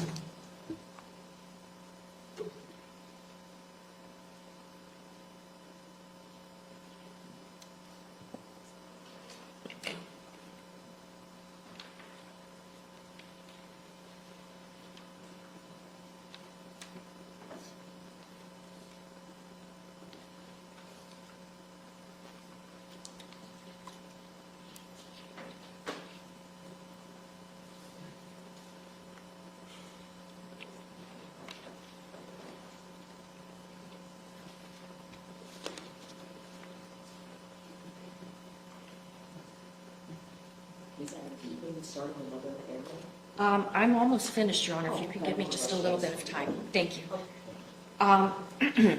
Now, the report that you prepared for this case did not list all those things that we just went through that the defendant actually got right in his interview with Lieutenant Thompson. Did it? No. You only listed those 4 things that we've discussed that he got wrong. Correct.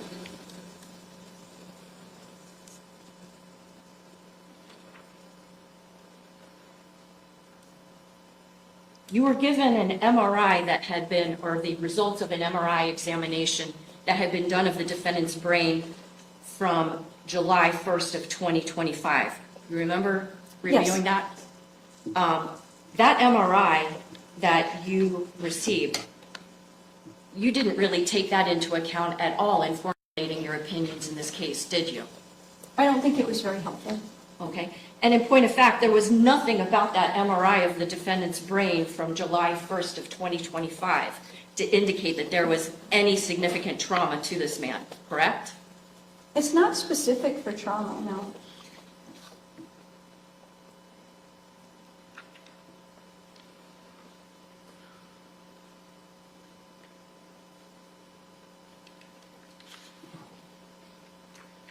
When you met with the defendant in February of this year, you never asked him if he sought treatment for the supposed brain fog that he had, did you? Well, I don't remember if I asked him that question specifically, but he did tell me that he was getting treatment and he was improving for his symptoms overall. Isn't it true that when you asked him about the treatment that he had, he told you that he had had therapy and psychiatric medications, correct? Yes.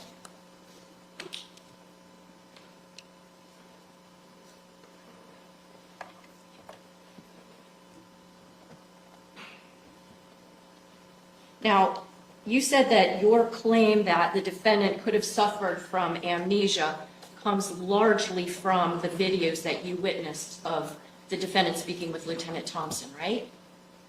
It's not just from the videos. I look at the whole clinical picture, and he did have a significant trauma. He did have loss of consciousness. He meets diagnostic criteria for traumatic brain injury. And these mistakes that he made are consistent with amnesia. Right. That being said, though, there was no scientific test that you could administer to this defendant to prove that he had amnesia, was there? After the fact, no.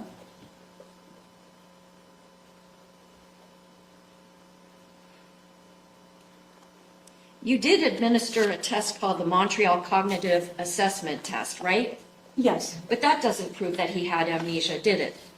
that cannot prove that he had amnesia at the time of the injury. And in fact, the MRI for the defendant that was done on July 1st, that was normal for a man of his age, wasn't it?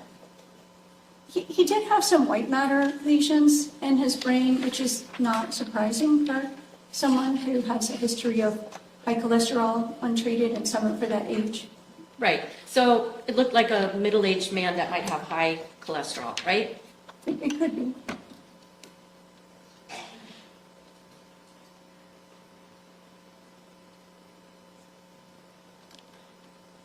Now, you've indicated that thus far you've been paid $29,200 for your work in this case. Yes, That does not include the fee that you're going to charge for being here and testifying today in court, does it?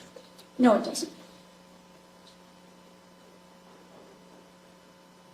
You have no clinical tests that you can state to this jury that prove that the defendant had what I think you referred to in your report as a false memory without the intent to deceive, do you? No, I can't test him for what happened back in 2022. Now, it was your goal in evaluating the defendant to make a determination about really, what he remembered of the crash, correct? Well, my goal was to answer the 3 questions. Right. And part of that was to determine whether or not the defendant remembered what happened, right? No, it was to look at the entirety of the medical record and determine the answers to those 3 questions.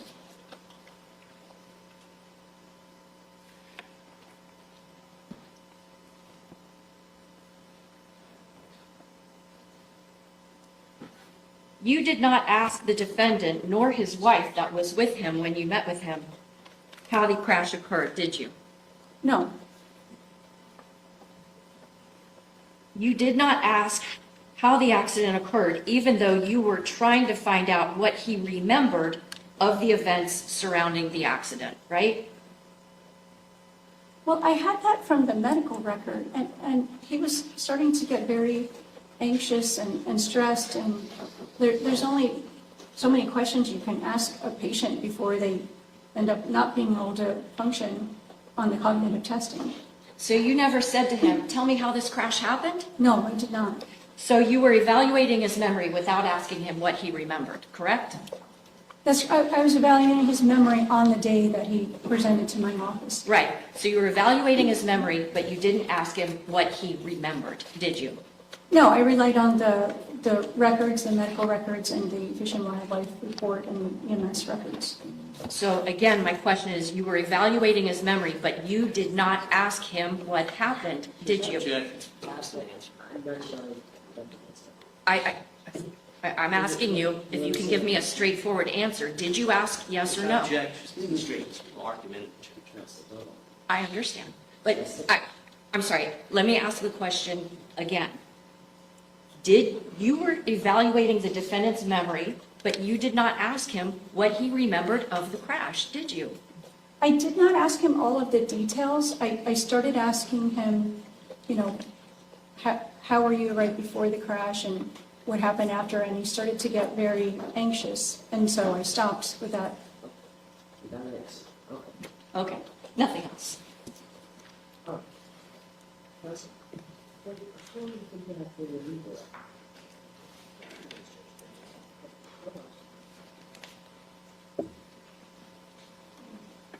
Is post-traumatic stress disorder associated with head trauma? It can be. And when someone is suffering from post-traumatic stress disorder, do they exhibit anxious behavior? Yes, they can, yes. And the type of anxious behavior that Mr. Pino was experiencing in your office that day, would that be consistent with someone who was suffering with post-traumatic stress disorder? It could be, or it could be anxiety disorder. I can't pinpoint exactly which diagnosis, but he was getting very upset. Dr. Barratt, prosecutor pointed out that there were 3 mistakes that Mr. Pino had 3 mistakes in his memory before the accident, and 1 mistake, I think she said, after the accident. Do you remember that question and answer, or that question from the prosecutor a few minutes ago? I remember she asked the questions, yes. So lack of memory or mistaken memory before the accident is what we testified to as being retrograde amnesia. Yes, And you associated that with the traumatic brain injury, the concussion that Mr. Pino suffered as a result of the crash. yes, And so that mistaken memory prior to the crash is consistent with someone who has just suffered a Objection, concussion. pleading.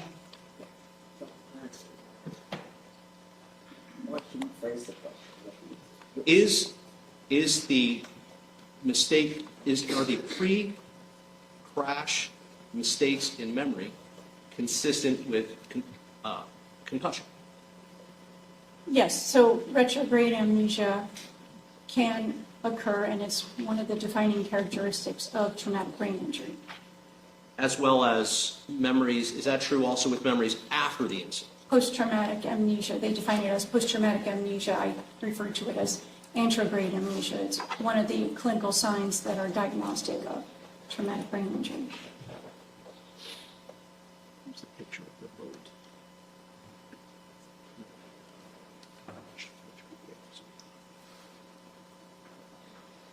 Dr. Barratt, if Mr. Pino made additional mistakes in his memory to police officers on the night of the or the afternoon of the crash, that would only underscore or support your opinion that he was suffering from amnesia. Is that fair to say?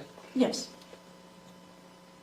So hypothetically, if Mr. Pino told a police officer that the damage to his boat took place on the left side of his boat, when in fact it took place on the right side of his boat, that'd be a pretty big mistake in fact, wouldn't it?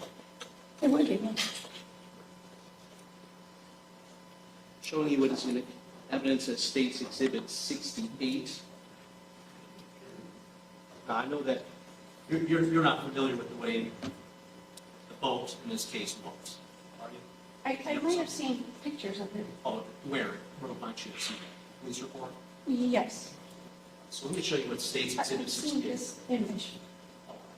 So State's Exhibit 68. That's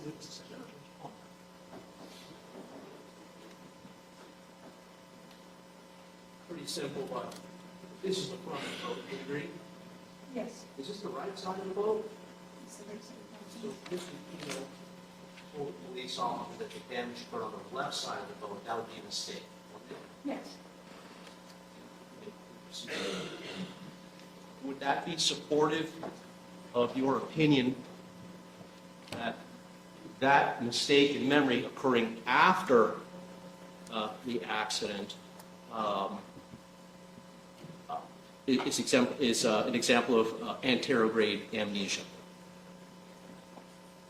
Did It's I get that right? amnesia. It's amnesia. I don't know if that would be retrograde or anterograde. It's right at the moment of impact. I guess it could be retrograde because if he remembers what hit him and where he was. One way or another, it's amnesia. It's amnesia. I just don't know if it's retrograde or And, post-traumatic. and in your opinion, would that amnesia be related to his concussion that he suffered? It fits the whole clinical picture, yes. If Mr. Pino, another hypothetical, if Mr. Pino told the police officers that he was ejected from his boat in the crash, and that was a mistake, in fact, would that also be supportive of your opinion that Mr. Pino was suffering from traumatic brain injury, concussion, Yes, and amnesia? yes.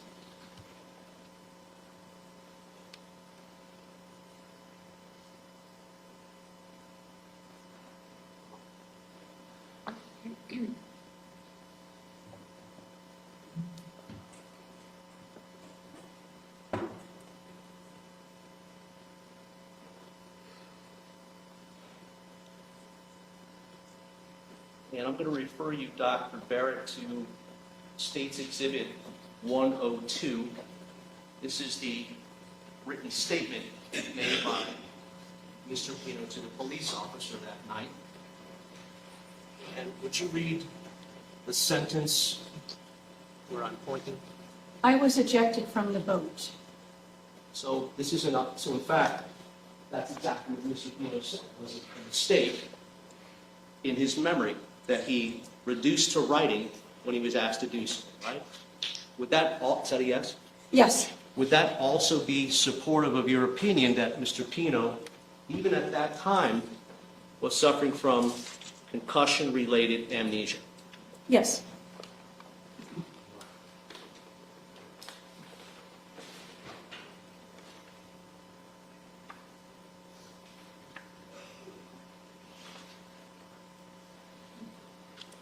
And if Mr. Pino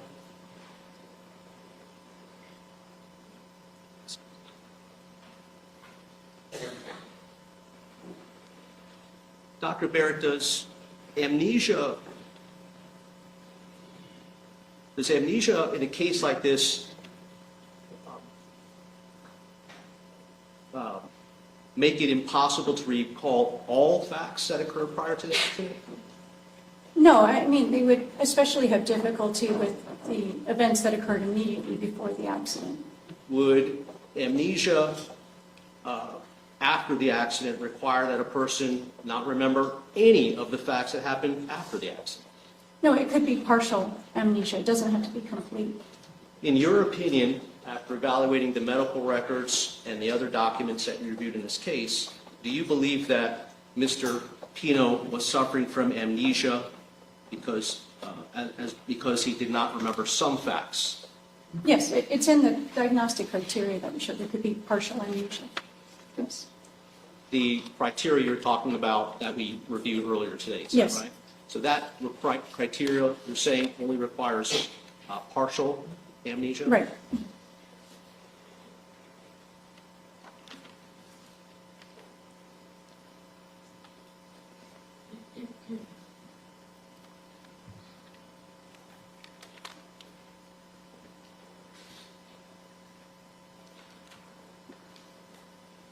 The prosecutor asked to refer you to a fire rescue report. Get that. Do you have that up there? I don't have. Do I? Oh. I'm sorry.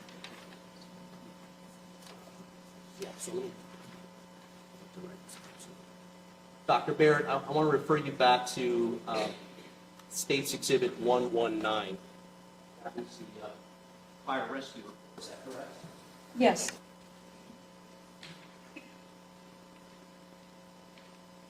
And on page 2 of that report, that Exhibit 119,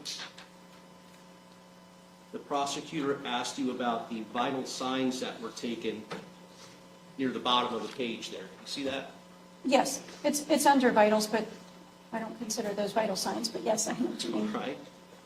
Well, the timestamp that vital sign was taken, well, let's talk about that. The timestamp was September 4th at 23:14 hours. Yes. You understand, are you aware of military time, what 23:14 equates to, for the time that the rest of us go by? Yes.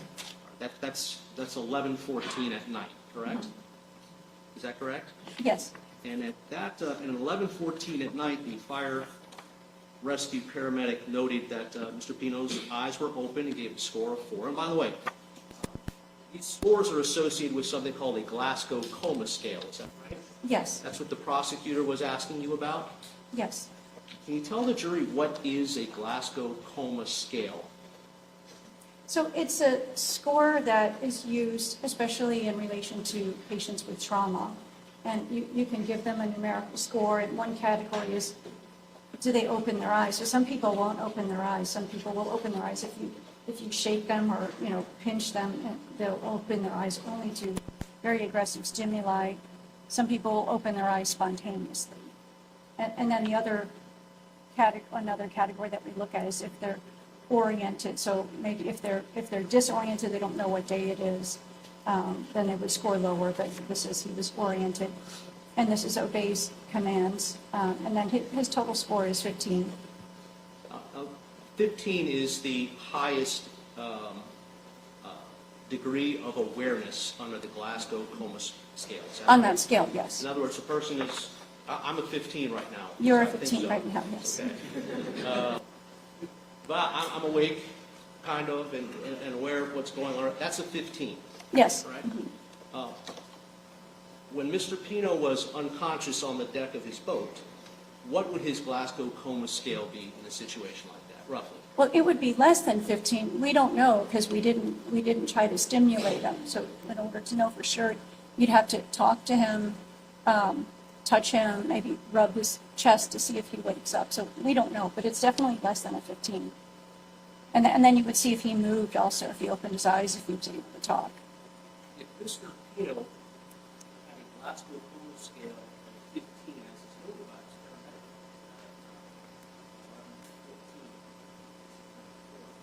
does that mean that he did not suffer a traumatic brain injury? No, it's consistent with traumatic brain injury, concussion.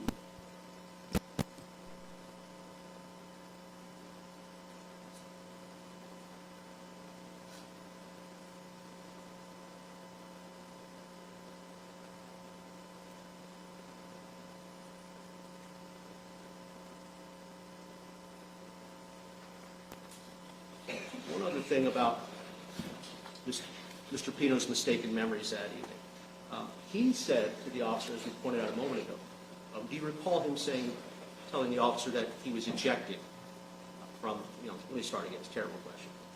I believe that was said, that he was, that's in my report, that he said that he was ejected. He said it in his written statement as well. Is that right? State Exhibit 119? Yes, I believe so. So if Mr. Pino did not even remember that he was on the deck of his boat as opposed to having been ejected out into the water, that would be good evidence of amnesia. Is that right? It's evidence, yeah, it's all evidence that fits into the picture. Concussion-related amnesia. Yes. I have no further questions. Thank you. Judge, there was a new issue that was addressed on my brief cross.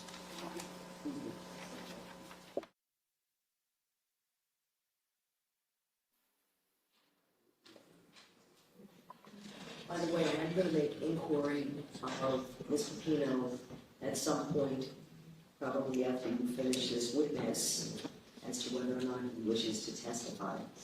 So, imagine you've already had some conversations about that, but I'll give you a few moments to speak with him again.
Ready?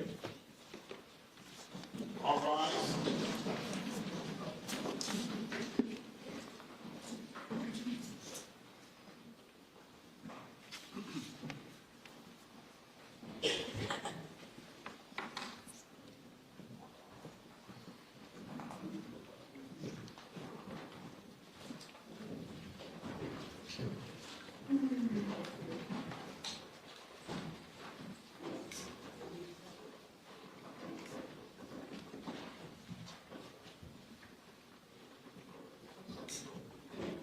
Everyone, please be seated. Thank you. Well, ladies and gentlemen, welcome back. We are ready to continue. And defense, the next witness. Andrew Mescolotto. Thank you.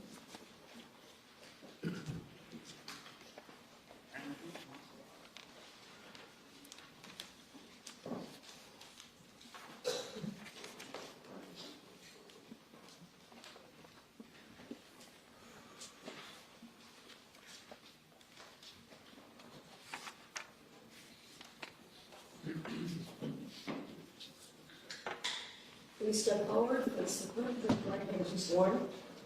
Do you swear affirm testimony about the case and the truth and whole truth and nothing but the truth? I do. Thank you. Thank you. Thank you. Have a seat. Good afternoon, Judge. Good afternoon.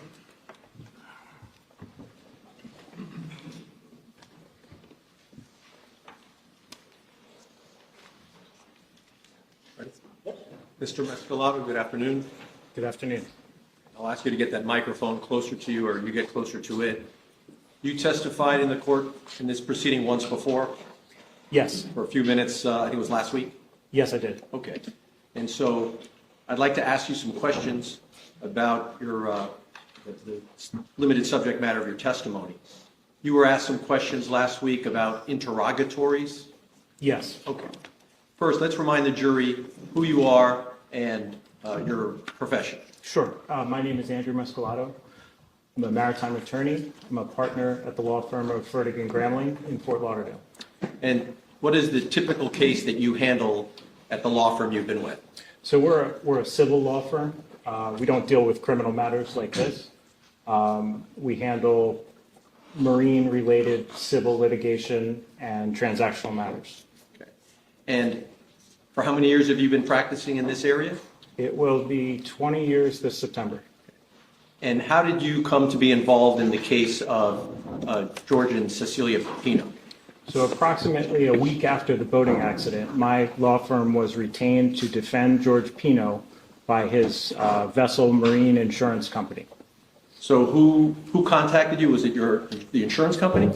Yes, as is typical, we would get a phone call or an email from the handling adjuster at the insurance company, and he would assign our firm to be counsel for Mr. and Mrs. Pino. The way it works is we're hired and paid by the insurance company, but our ethical obligations, our clients are actually the Pinos. Okay. But the Pinos did not select you as their lawyer? No. And so was there insurance related to the vessel, the Robalo? Yes, Mr. Pino had a marine insurance policy on the Robalo vessel with insurance limits of $300,000 for liability claims. Okay. And what does that mean, $300,000 limit? What does that mean? So unfortunately, he had a maximum insurance coverage of $300,000 for this entire accident. There were some supplemental, there's coverage called MedPay, which pays for reimbursement of medical bills. So he had $5,000 in medical pay coverage for each person that was injured on the vessel, but the primary limit was the $300,000. And if the amount of compensation or medical bills exceeds that, who's responsible for that? Mr. Pino personally. Okay. And were any civil claims, did the insurance company tell you there were civil claims being brought to the insurance company's attention? Yes, after an accident like this, you would expect, obviously, person sustained injuries, we had a fatality, so you would expect claims to be brought. They either come to the insurance company or they're made directly to Mr. Pino, but everything would have gotten referred to my firm for investigation and handling. Okay, and how many of the passengers brought civil claims in connection with this incident? So to break it down, there would be what I would call represented claims. So parties that approached with lawyers, writing letters and sending information. So there were 4 parties that were represented for civil claims. Those would have been Ms. Rodriguez, Ms. Aguilar, the Fernandez family, and the Puig family. And then there would have been other less formal claims. We were approached directly by some of the involved parents to provide compensation for out-of-pocket medical costs, health insurance deductibles. It was very important to Mr. Pino that we did everything we could to resolve the medical bills and compensate those people that were involved in the accident. Now, ultimately, were all the civil claims resolved? Yes, all civil claims arising out of the boating accident were resolved. Okay. With respect to the civil claims associated with the Puigs, there were interrogatories that were propounded. I think that's the word we use in, is that right? Yes, so the Puig family, through their attorneys, filed a lawsuit in Miami-Dade Circuit Court, civil. They filed legal claims against Mr. and Mrs. Pino, the Ocean Reef Fire Rescue Department, 2 of the paramedics, and the Sky Helicopter Company that was involved in evacuating Ms. Puig from the accident scene. So when a civil case begins in that manner, I talked about this last time, but each party, any party in the case, has the opportunity to do certain kinds of civil discovery. So the interrogatories you're asking about are written questions that are written by, for instance, the lawyers for the Puig family and sent to my firm, directed to the Pinos. The Puigs also sent interrogatories to Ocean Reef and to the paramedics and to the Sky Helicopter Company. So you're required to create answers to the interrogatories, which are answered under oath by the party within a period of 30 days unless you have an extension. And you can also object to questions if they have, legal objections. And so both Mr. Pino and Mrs. Pino were obligated to respond to those interrogatories? Yes, they each received a discrete set. One was directed to Mrs. Pino, one was directed to Mr. Pino. At the same time, we also received what's called a request for production of documents. They give you a list of paperwork and documents they're looking for, and you have to respond with those as well. And what was your practice, or how did you comply with the obligation that came with receiving the interrogatories? So typical practice, by this point in the litigation, we had already met with Mr. and Mrs. Pino. We had reviewed materials from the FWC, body cam footage, and other parts of their investigation. We'd also done some of our own investigation, interviewing witnesses, online research, different things. So the interrogatories. Let's do it one at a time. Yeah, okay. So that's generally how you would do it? Generally, and just, I guess, to put a finer point on it, myself or a lawyer at my firm would actually draft out the answers to the interrogatories. That's not something clients typically do. And in this case, was it someone at your law firm or the Pinos themselves who actually drafted the responses to the interrogatories? It was myself and an associate that works for me. Okay. And what would have been the source of information you would rely upon to complete the interrogatories for Mr. Pino and Mrs. Pino? So it would depend on the question, but generally it would be my firm's investigation into the accident, which would include information from Mr. and Mrs. Pino, but it would also come from other sources. Okay. So let's take a look at the interrogatories that are in evidence. I'll start with Exhibit 12. This is the one for Mr. Pino. Judge, I'll approach with your permission. Yes. Do we have this on the screen by any chance? Do we have it in there? Put it on the screen. Okay, if you could, we'll see if this works. Otherwise, have Carlos be prepared to help with that. Question number 5 says, describe in detail how the incident described in the complaint happened, including all actions taken by you to prevent the incident. Fair reading? Yes. Okay. And why don't you read the response that was typed in there? It says, pursuant to Florida Rule of Civil Procedure 1.340C, Mr. Pino refers to his statements on the body cam to FWC investigator Thompson. Now, I don't mean to do a law quiz, but maybe you could tell us what is Civil Procedure 1.340C? Sure. So when you're responding to an interrogatory, sometimes the answer could be extremely long. So you're allowed to refer, instead of typing out the answer, you're allowed to refer to other records that the party sending you the questions would have equal access to. In this case, by this point, all parties in the case had access to Mr. Pino's interview with the FWC that appeared on body cam. And so the answer to question number 5, who typed that in? Someone from your office? Myself or someone from my office. And Mr. Pino adopted it by signing at the end that it was true to the best of his knowledge? Yes. Okay.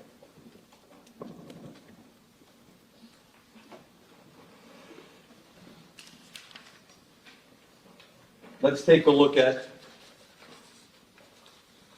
State's Exhibit number 13. This would be Mrs. Pino's response to the interrogatories. Is question number 5 for Mrs. Pino identical to the question number 5 from Mr. Pino? Yes. And so we heard the response that was typed in for Mr. Pino. What was the response typed in for Mrs. Pino? Sure. While returning to Ocean Reef, a vessel passed heading in the opposite direction. The vessel caused a wake, and then the accident occurred. And from where did you obtain that information? This information was obtained from Mr. Pino, Okay. as well as from him directly and from his statements to the FWC. Okay. And so if they were obtained from Mr. Pino, why would they then be in the answers to Mrs. Pino's interrogatory? So Mrs. Pino is obligated to answer these questions in a manner that's consistent with the position she's taking in the civil case. So it's common to adopt information from other witnesses that you know to be truthful. Okay. So is it appropriate for Mrs. Pino's answers to the interrogatories to rely upon the recollection of her husband from the incident? Objection leading, Your Honor. Okay. I'll try this way. If Mrs. Pino hadn't actually observed the accident, how would she properly answer that question? It would be prepared for her with information that existed from other sources. And so did you approve her answering question number 5 by relying upon the information from the investigation and what her husband had reported? Yes, otherwise it wouldn't have been in the interrogatory. Let's take a look at question number 6, back to Mr. Pino. If you could read that to the jury and then stop a second. Sure. Number 6 is describe in detail each act or omission on the part of any party to the lawsuit that you contend constituted negligence that was a contributing legal cause of the incident in question. And what was Mr. Pino's response in his interrogatory? The wake of the unidentified vessel headed northbound was a contributing legal cause of the incident in question. Okay. And from where did you obtain that information? This information was obtained either directly from Mr. Pino or through review of his statements made to the FWC. And did you understand that that recollection reported in there was the recollection Mr. Pino had reported immediately after the accident? Yes, absolutely. And you saw it with your own eyes from the evidence? Yeah, I certainly watched all the body cam interview. Now let's compare that to Mrs. Pino's answer to number 6. If you could read number 6, or is it exactly the same? So the question and the answer are exactly the same. This is in part a legal question about the Pino's position in the lawsuit. it's not a purely factual question. They're asking about negligence and other defenses and claims that are in the case. So this is a mixed question of law and fact. So of course, an attorney would prepare this for their client. Let's go to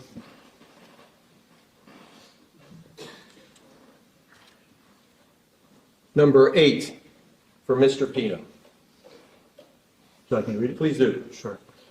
Do you contend any person or entity other than you is or may be liable in whole or in part for the claims asserted against you in this lawsuit? If so, state the full name and address of each such person or entity, the legal basis for your contention, the facts or evidence upon which your contention is based, and whether or not you have notified each such person of your contention. And what was the answer to that question in Mr. Pino's response to the interrogatory? The answer is yes, they have a contention. The unidentified vessel headed northbound in rem and its operator. The unidentified vessel headed northbound created a wake that caused or contributed to the accident. Okay. Is that the same question and same answer given in Mrs. Pino's interrogatory? Yes, Identical? yes. And again, this is a mixed question of law and fact. This is a Florida standard interrogatory that the Supreme Court has drafted for civil litigation. The purpose of this is to make you disclose other people that you believe were involved in the accident. So all parties can know about this at the inception of the case, not find out much later. So explain that in terms of giving notice to the opposing party in a litigation. What do you mean by that? So there's a complaint which the plaintiff files that's answered by the defendant, but it's very basic information. So the purpose of initial paper discovery like this is to kind of flesh out what claims for the plaintiff or defenses that a defendant may bring in a case. So for instance, the Puig's attorneys can fashion their discovery plan, what witnesses they want to depose and that sort of thing. So these are required to be answered such that as a defendant, the Pinos would be giving fair notice to the plaintiffs of their position with regard to cause of the accident or contributing cause. And if Mr. Pino's recollection at that time was that there was another boat that may have contributed to him losing control of the vessel, if that's his recollection, was he obligated to notify or to respond to that in the questions propounded in the interrogatories? Oh, absolutely. That's the purpose of these questions. Okay. If there's any others. I think that's it. Let me take that back from you. Sure.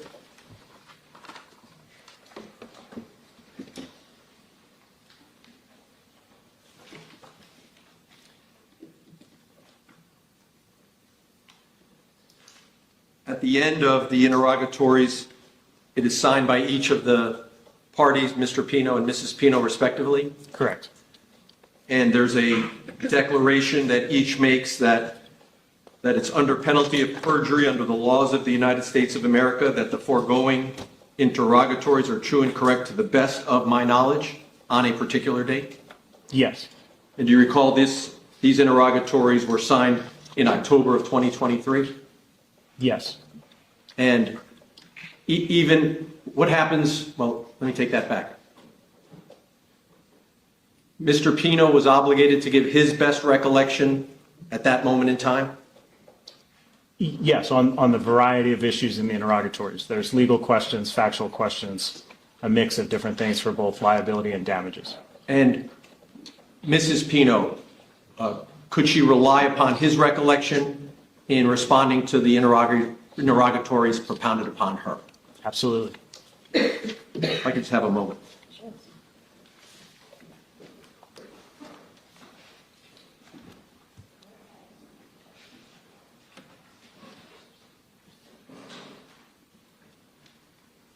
Judge, those are all the questions I have at this time. Ross? Thank you.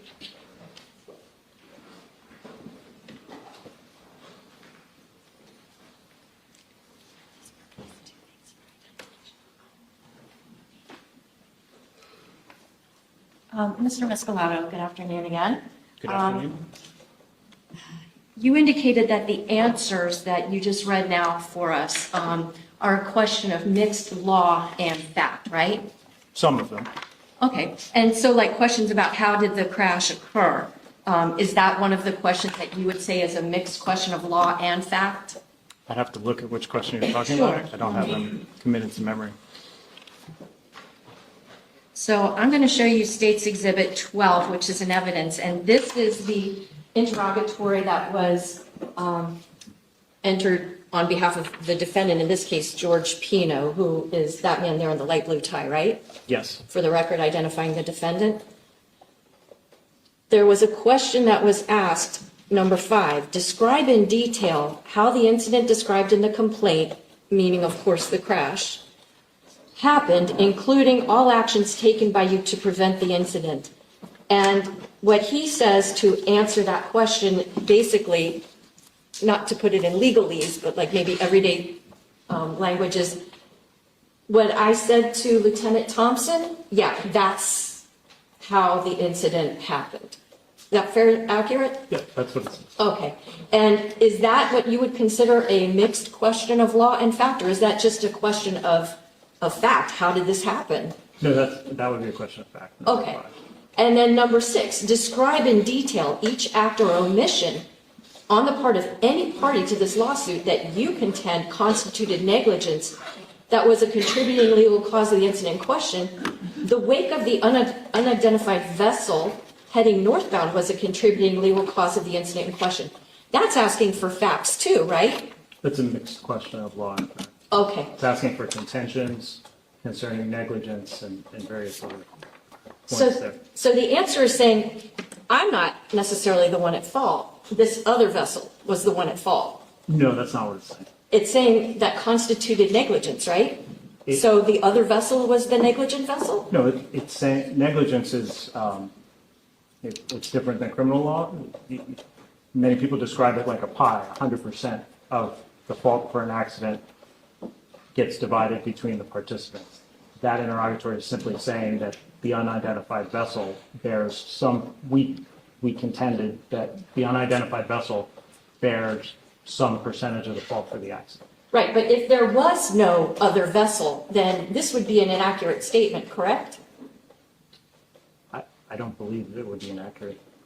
If there was no other vessel that contributed to the cause of this crash, then saying the wake of the unidentified vessel heading northbound was a contributing legal cause, that would be an inaccurate statement, correct? That's Mr. Pino's recollection. Well, that's what he told you was his recollection. Correct.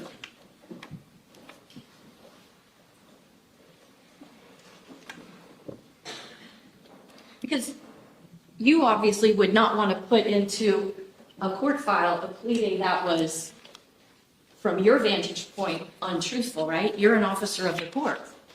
Correct. And so you have obligations when you file a document that what you're filing in good faith you believe to be accurate. Yes. And you thought in good faith that you could trust that what your client was telling you was truthful, right? Yes. Now, if an interrogatory is posed to a party to a lawsuit, hey, how did X happen? If that party does not know how something happened, that party can answer, I don't know the answer to that question, can't they? They could. And so when Cecilia Pino was asked about how the crash happened, she could have answered by saying, I don't know because I wasn't watching when the crash happened. She could have answered that, correct? She could have. But she didn't, did she? No. Now, you indicated that Mr. Pino wanted to do everything he could to resolve the claims, right? Yes. Okay, but that's not really true, is it? I would disagree with you. Because isn't it true that you wound up filing a pleading on March 15th, 2023, trying to limit his liability for his actions in this boat crash? Didn't you? The federal court action? Yes. Yes. In fact, may I see this? Oh, thank you. I could, I'm showing counsel states 5.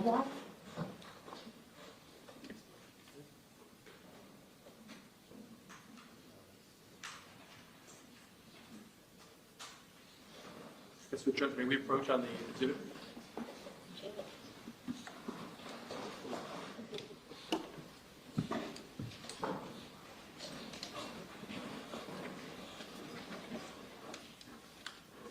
All right, counsel, you can proceed. Thank you.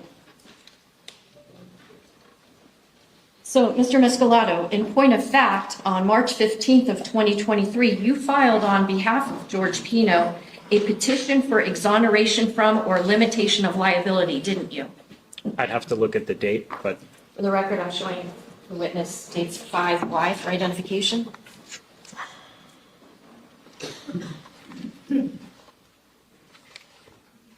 yes, this is a petition for exoneration from or limitation of liability. And who is the petitioner seeking exoneration from liability? Well, it's exoneration or limitation. We wouldn't be seeking exoneration in this case, but to answer your question, it's Mr. Pino. Right. It's not the insurance company, is it? The petitioner is George I. Pino, hereinafter referred to as the petitioner, correct? Correct. In Florida, insurance companies are not parties in cases like this. And so within that document, the defendant was seeking to limit what kind of liability he might have for his responsibility in this crash, correct? Yes.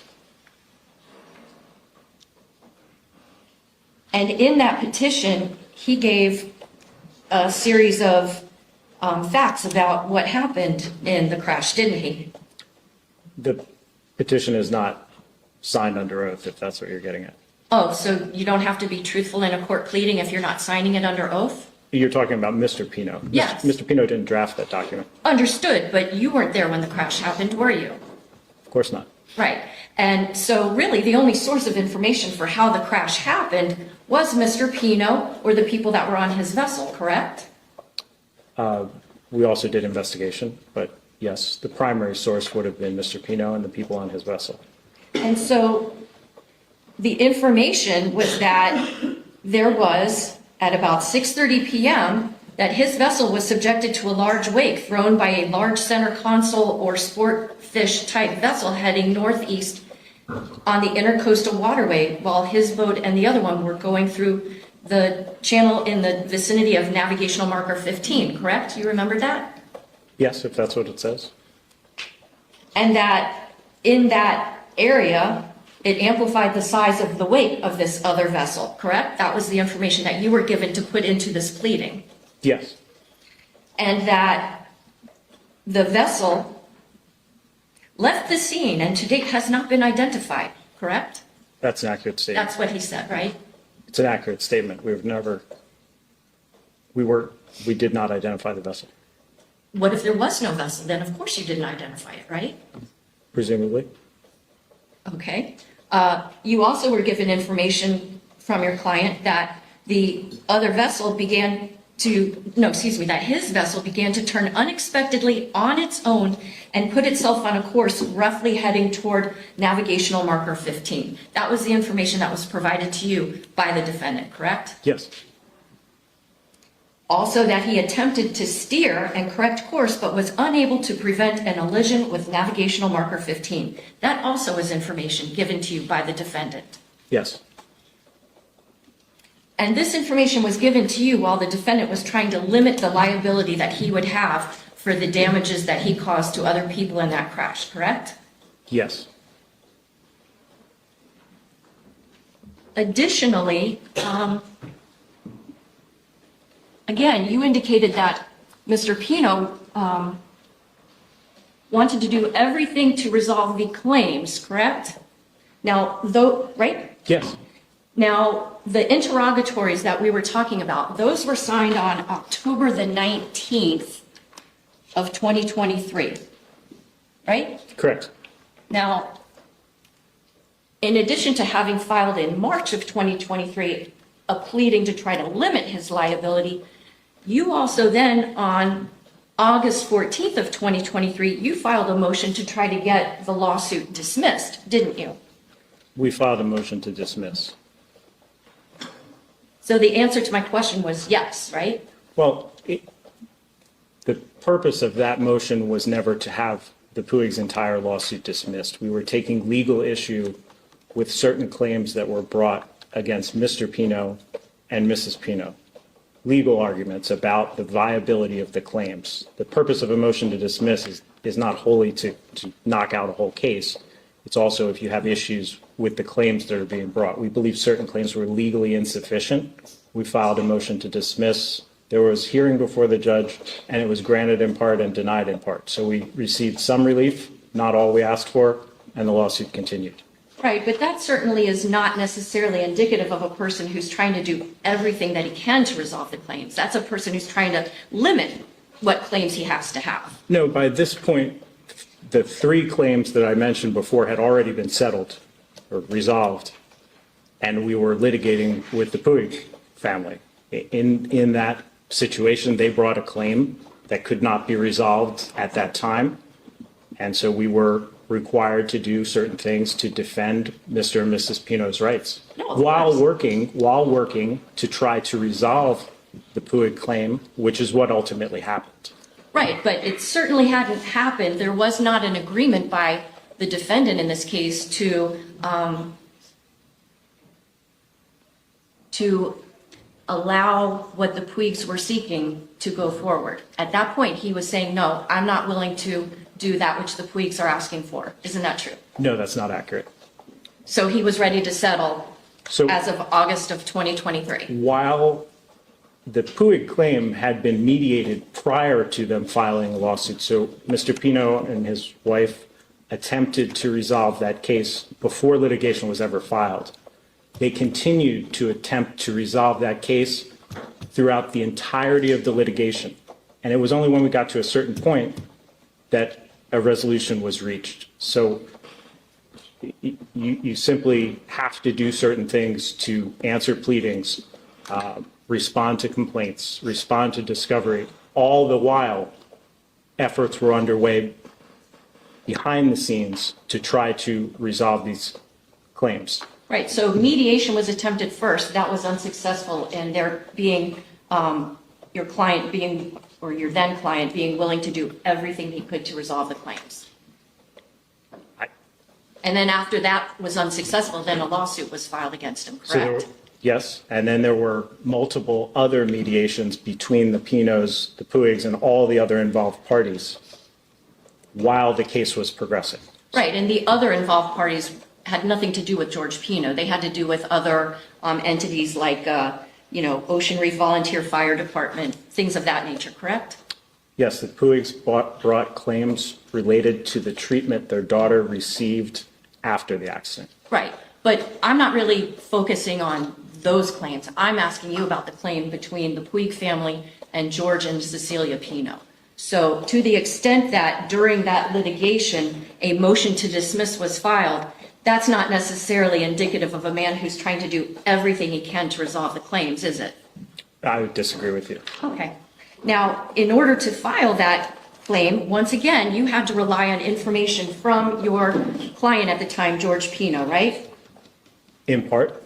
And so because his wife Cecilia has said that she didn't see the crash, really the only source of information that you had about how the crash happened was pretty much from your client, right? Not exclusively. We had interviewed other persons aboard the vessel. I had spoken with the FWC investigators. I had reviewed what reports were available from the FWC. We had access to the body cam footage. So there was a lot of sources for information in addition to Mr. Pino. Sure, but in terms of how the crash itself happened, body-worn camera couldn't tell you, could it? Well, the investigators certainly had their theories about how the crash happened, which were relayed to me. But again, body-worn camera footage doesn't tell you how the crash happened because the body-worn camera wasn't turned on until after the crash had happened. Well, body-worn camera footage captured interviews with Mr. Pino and many other people that were involved in the accident, so it did provide information. Okay, but in terms of the actual conduct of the operator of that vessel, are you saying that the girls that were on the vessel were able to give information about how George Pino navigated the boat? There was some information received from the girls about his navigation of the boat on that return trip, yes. At the time of the crash? Not at the time of the crash. Right, not at the time of the crash. So you really didn't get any information about what was happening with that vessel at the time of the crash from any of the girls because they were not paying attention to how he was navigating, were they? Correct. Okay, so now, in terms of explaining how the crash happened, George Pino told you that his vessel was subjected to a large wake thrown by a large center console or sport-type fish vessel, correct? Yes, we've already talked about that. Yeah, I know. We talked about what he said and what you put in a pleading in March of 2023. I'm not asking about a pleading that was filed in August of 2023, about 5 months afterwards, correct? Yes? He also told you, once again for this pleading, that the boats were transiting the Cutter Bank shallows in the vicinity of navigational marker 15, correct? That sounds like it came from the FWC report. Okay. Are you aware that the defendant talked about the fact that he alighted with the last channel marker in the Cutter Bank channel? I don't know that I remember that level of detail right now. It's been a couple of years since I've been involved. Sure. If it were the case that the defendant gave a statement that he crashed into the last channel marker in that channel, and if the last channel marker in that channel was channel marker 15, if those facts were true, then if your client is telling you that the crash happened in the vicinity of navigational marker 15, then what he said to the police would be accurate, correct? I'm not sure I'm following you. Sure. Let me break it down. Sorry, I should ask the question better. Let's suppose that your client, former client, George Pino, told the police the night of this crash that the crash happened at the last marker, okay? And let's suppose that the last marker of the Cutter Bank channel is navigational marker 15. If he said to the police that the last navigational marker was where the crash happened, and if the last channel marker in that channel would be channel marker 15, then the information that he gave to you about where the crash happened would be accurate, correct? If I'm following you, it sounds accurate. Okay. He told you that he adjusted course to meet the wake and impacted the wake, right? Yes. He talked about trying to attempt to steer and correct course, but could not prevent the elision with navigational marker 15, correct? Correct.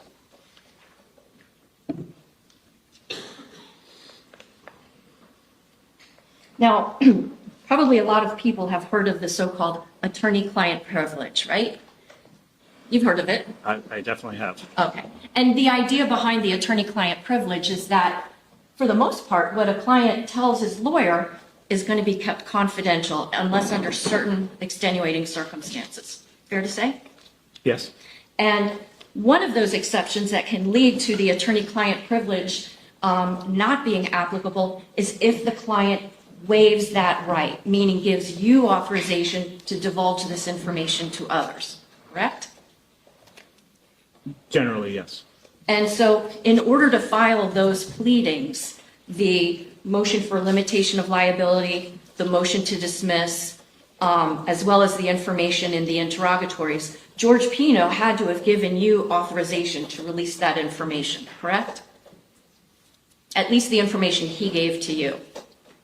I don't really see statements in a pleading requiring a specific waiver from Mr. Pino to draft a motion to dismiss, for instance. What I'm getting at is that you didn't violate any kind of ethical or bar rule by sharing the information you had gotten from the defendant, in this case, in those pleadings, correct?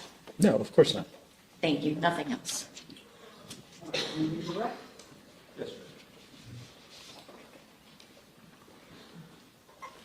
Mr. Mescolotto, the conversation you've been having with the prosecutor relates to the civil claims that were being brought by the passengers, correct?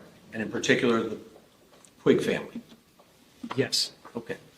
And so with regard to the Puig family, That was the one claim that was litigated, correct? Yes, the other claims were all settled prior to a lawsuit being filed. So no lawsuit filed in the other three claims. Those were settled pretty quickly after the accident, right? Within a period of months, yes. Okay. The Puig family, you tried to mediate, or you told us that there was mediation efforts, right? Correct. Now, the insurance was only $300,000 for this accident, right? Yes, And the claims being asserted by the Puigs and others well exceeded $300,000. many millions of dollars were claimed. Okay. And by the time, there were three other families, the Fernandez families and two others, that was resolved, that would have, that without getting into the exact numbers, money was paid over to those families that was no longer available to the Puig family, correct? Correct. Mr. Pino paid out of his savings to resolve those claims. The Puig family had claims that they were filing not only against Mr. Pino, but also Mrs. Pino. Correct. She was not the operator of the vessel, was she? No, she was not. And she still was being sued in connection with the claims brought by the Puig family. Yes, they had a different theory of liability against Mrs. Pino. Okay. And you were representing both Mr. Pino and Mrs. Pino. Yes, Okay.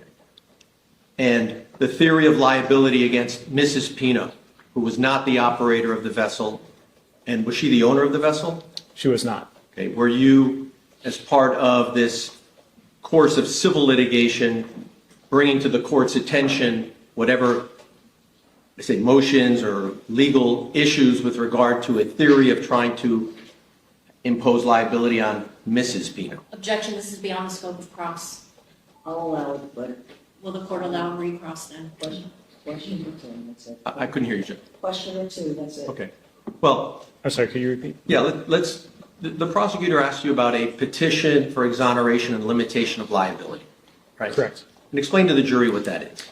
So as a vessel owner involved in a casualty of any type, really, this type of accident, a fire, anything that can happen on a boat, they have a right under federal maritime law to file this petition for exoneration from or limitation of liability.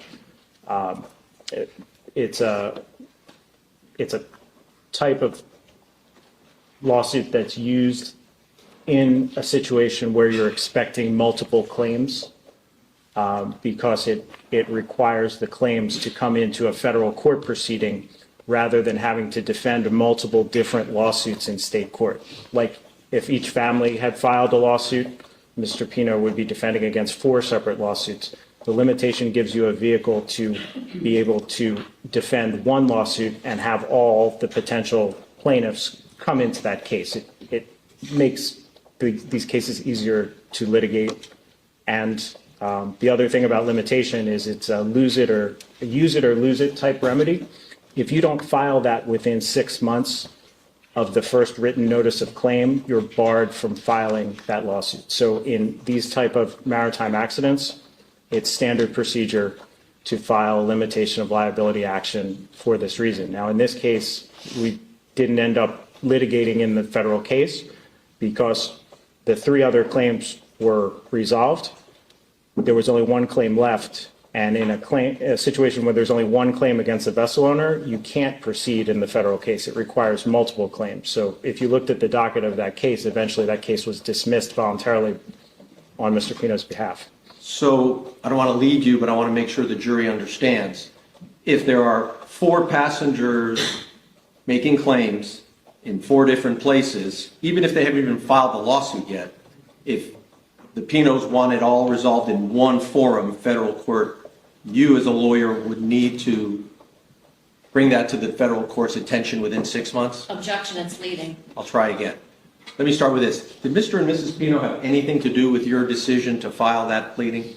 No, Did they even know you filed it? they were, Objection calls for speculation. Excuse me. Yeah, how would they know?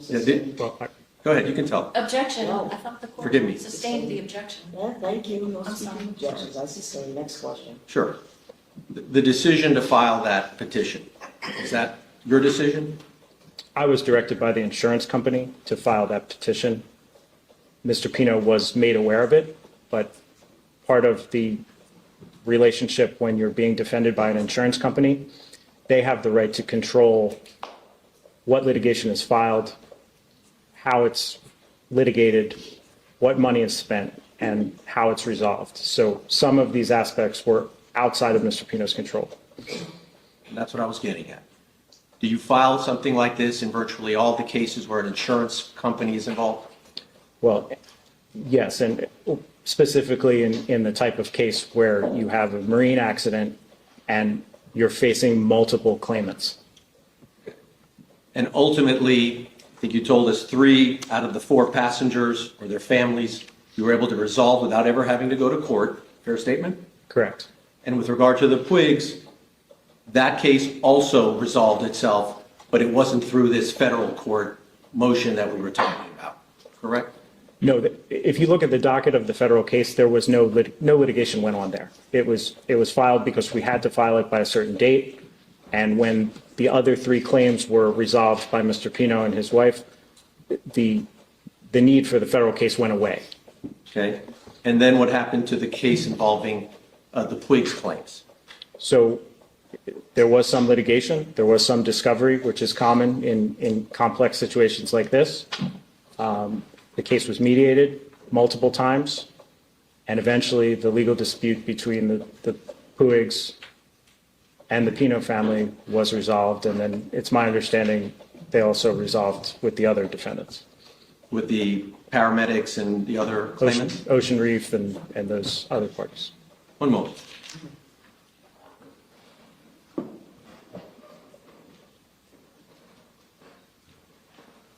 Thank you, Mr. Mescolotto. Those are all the questions. All right, thank you, sir, you're excused. Thank you, Your Honor.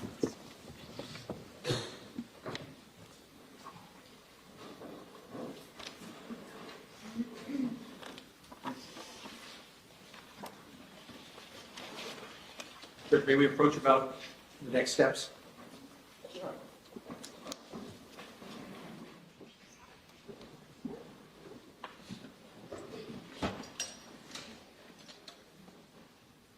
Okay. We're going to take about another witness, and I have a few other things that we need to address without the jury present. So we're going to take about 15 minutes right now for the jury. You leave your notepads inside your envelopes, please, on the chairs. And we're going to, I'll text you in about 15 minutes. We should be good to go.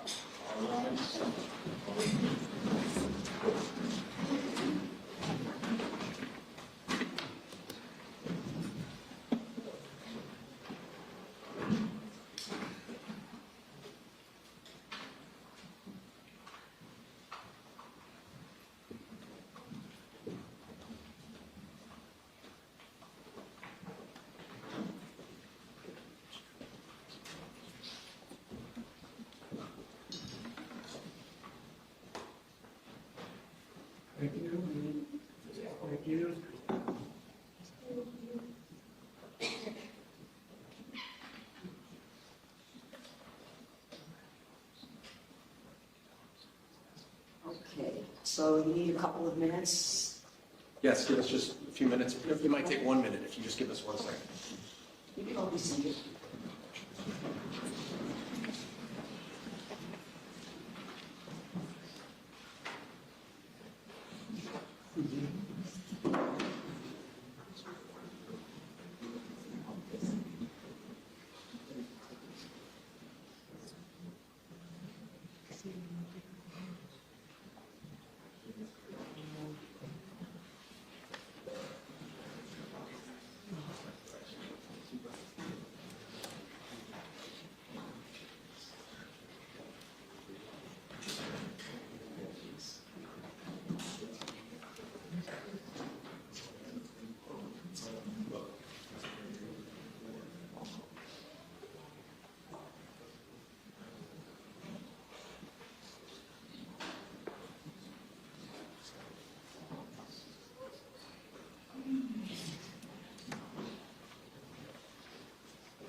Judge, maybe we go into we may need about 5 minutes. May we use the jury room?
That's good.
Yeah. I just want to make sure the jurors on something.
It's because when they read it, they got angry. Yes. And obviously it was a fight. And I understand inside the courtroom. She said they broke out into a big fight. They broke out what? Into a fight.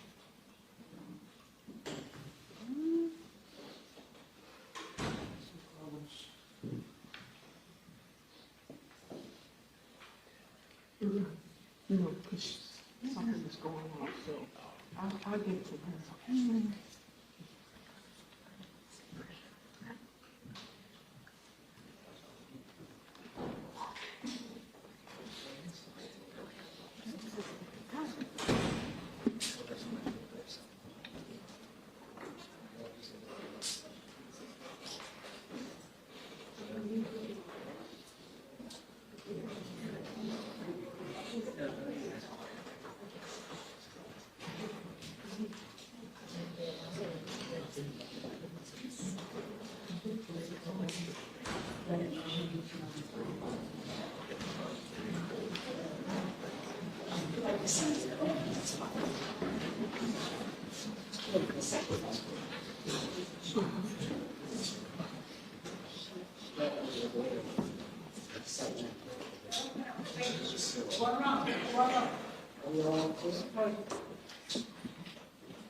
Thank you, Your Honor.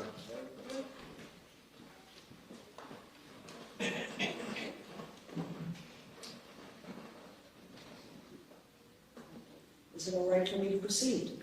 Yes, Judge. We've explained to Mr. Pino his right to testify and his right not to testify, that two competing rights, he needs to choose one. And with our advice, he has elected not to testify.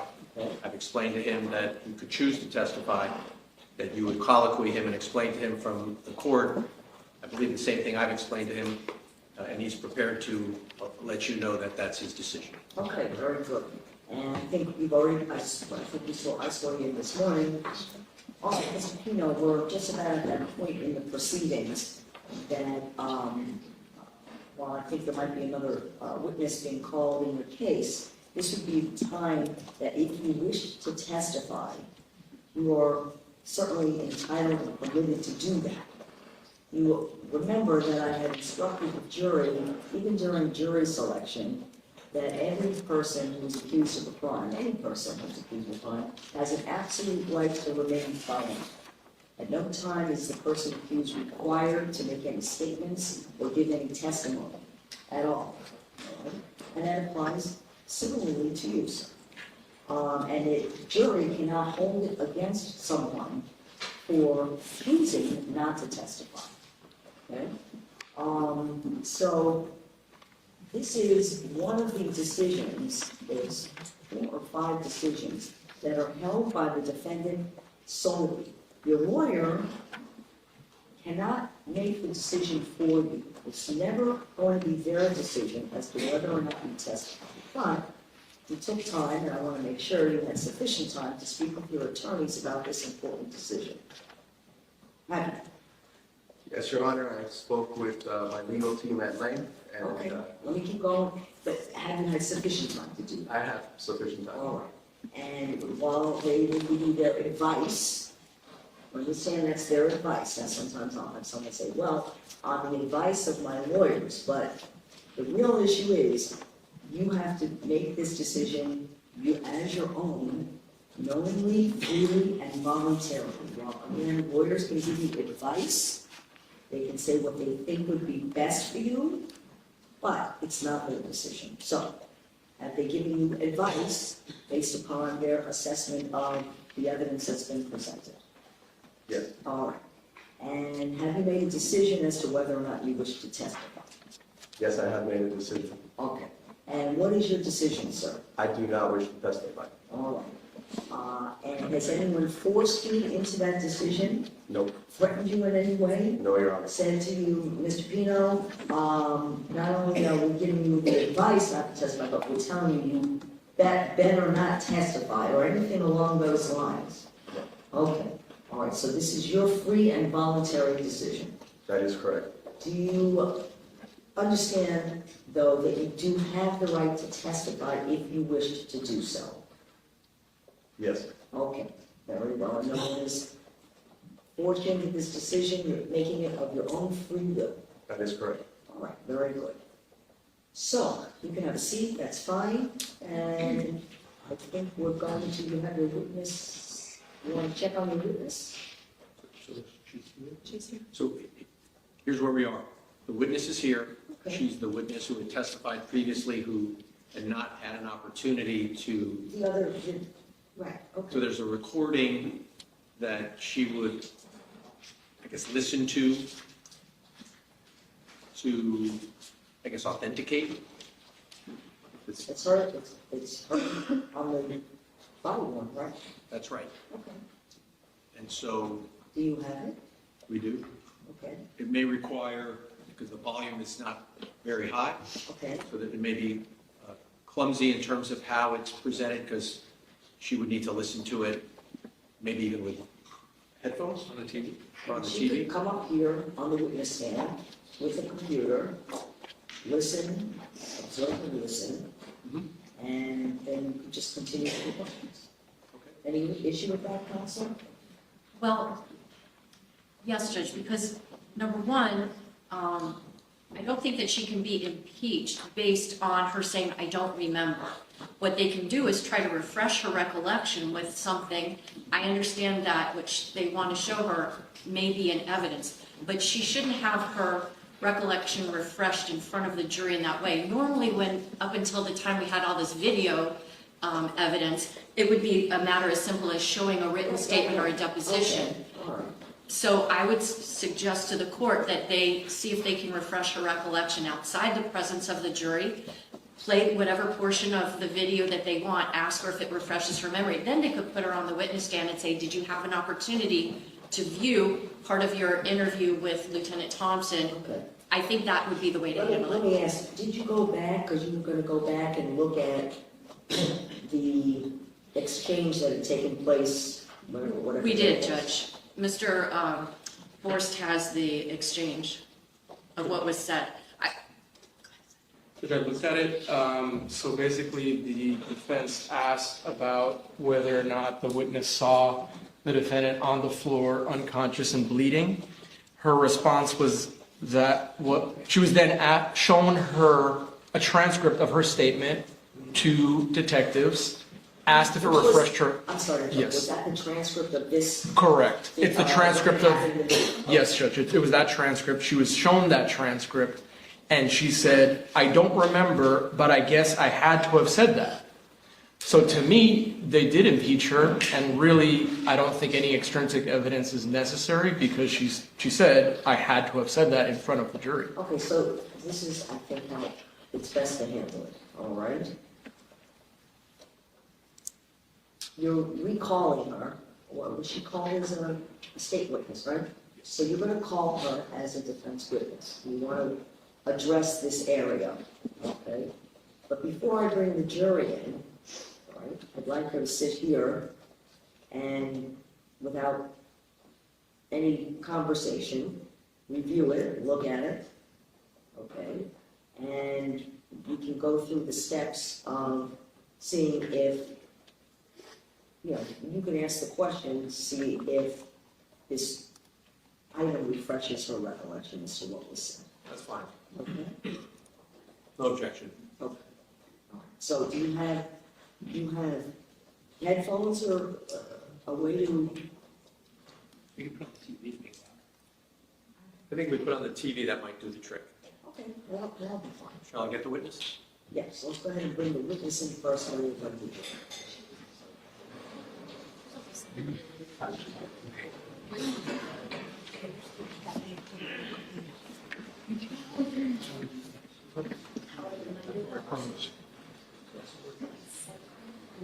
And then, counsel, you're calling the witness anyway, so I couldn't hear you, I'm sorry? you're calling the percentages, you can ask whatever questions. Yeah, and actually, well, here she is, maybe we can resolve it even without it, because we sent her the recording over the weekend, maybe she's already listened to it.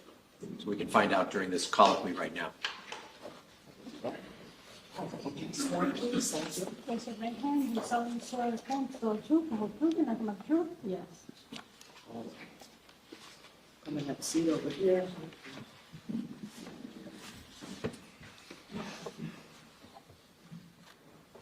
What would you require? Okay, and good afternoon, Ms. Monterrey. Good afternoon. When you were here last time, Ms. Gomez had asked you some questions about the statement you gave to Lieutenant Thompson in April of 2023. A recorded statement. Do you remember having given that statement to Lieutenant Thompson? Yes, I don't remember the date, but yes. Okay. And at that time, do you recall telling Lieutenant Thompson when he asked you about where George Pino was on the boat after the impact, that you had said he was on my right, like on the floor, yeah, and he was bleeding, he like unconscious, and then the boat was like sinking, so I jumped from my right, like I jumped to my right. I don't know, I didn't see George after. Like I saw him, like when I jumped, he was still on the floor. Yes.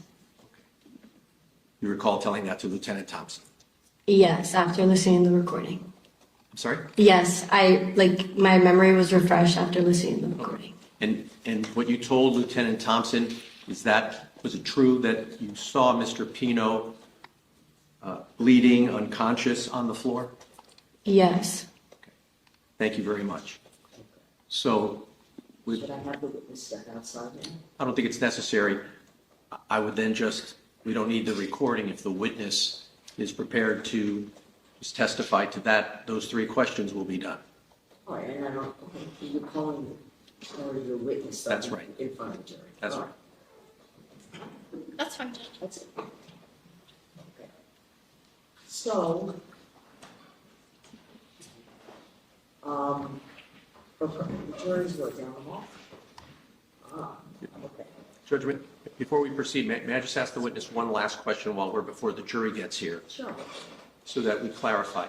Last time you were here, you were asked some questions about who told you to jump from the boat. Now, do you have a recollection of who it was that told you to jump?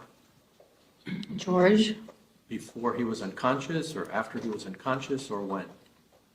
He told me to jump after he was unconscious. When he regained consciousness? He was in the water and told me to jump, so I'm guessing after he regained consciousness. That's your best recollection? Yes. Okay.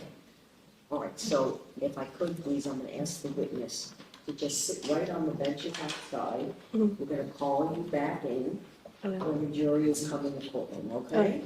All right, and just don't say anything as the jury's walking by, okay? Okay. All right, very good. So the name will go up and bring the jury, and then we can proceed. And you'll call the witness as your next witness, okay?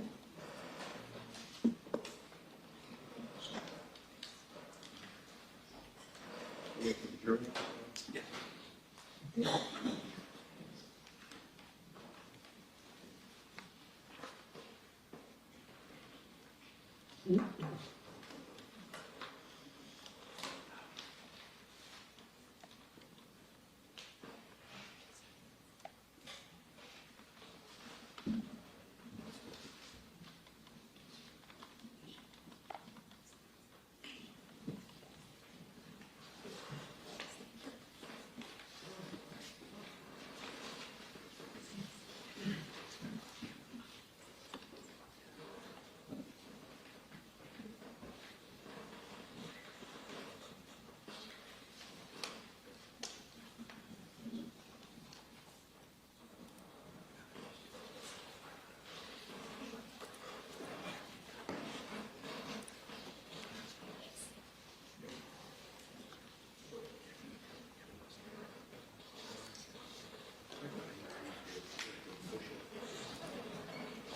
Your Honor,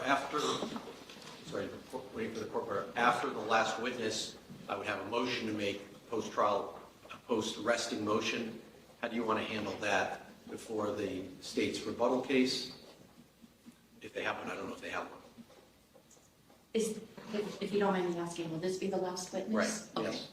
I would say, Judge, I'm if, gonna probably ask the jury just to step into the jury room, for purposes of you making any, at the arrest. Well, actually, then it would be, we would go through to the state's rebuttal. And at that point would be your additional motions. Do you have a rebuttal with this? I do, Judge, but, I don't want to drag things out, but rather than litigating what I presume will be the second JOA motion, Do that today. oh, 100%, but like if the judge would give us like 20 minutes or so in between the defense resting and us litigating the case, and, you know, then the state putting on its rebuttal case, that would be great. Okay, but you haven't, right? Yeah, we're gonna finish today. Oh, I just wanted to. Yeah, we'll be done That today. witness is available. Correct. Okay, all right, that's fine.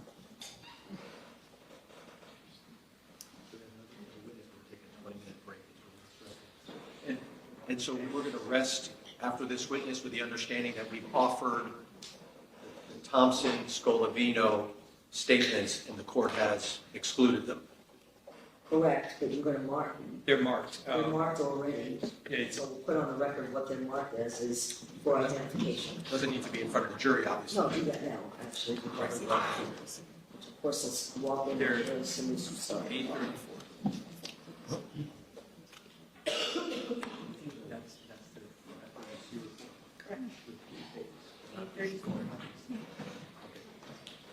So at this time, we will formally offer Defense Exhibit A34 for identification.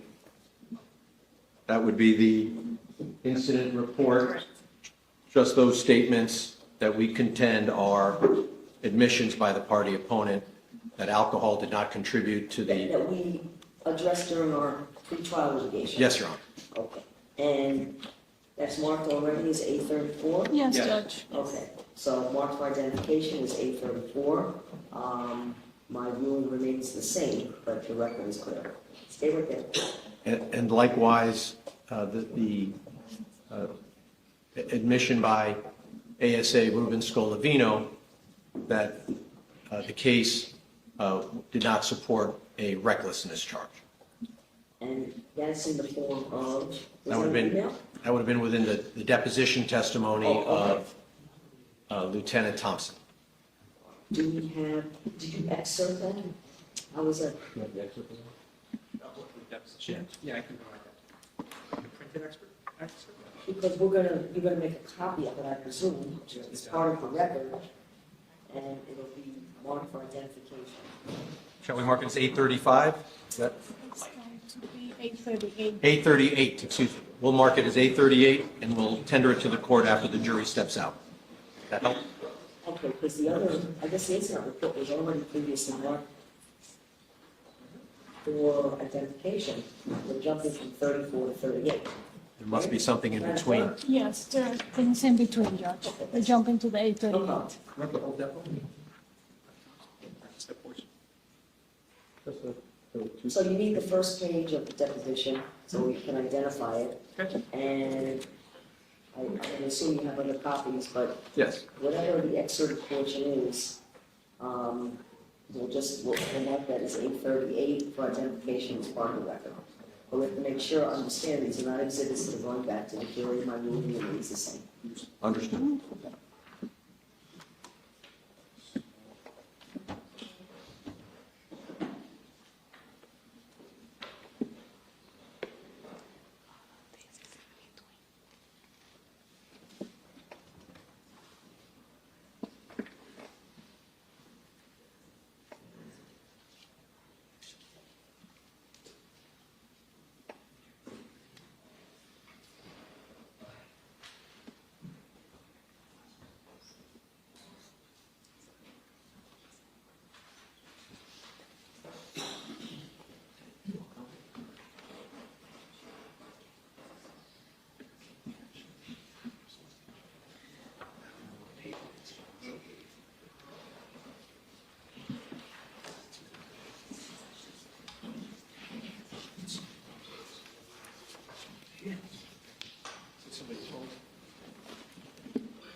That's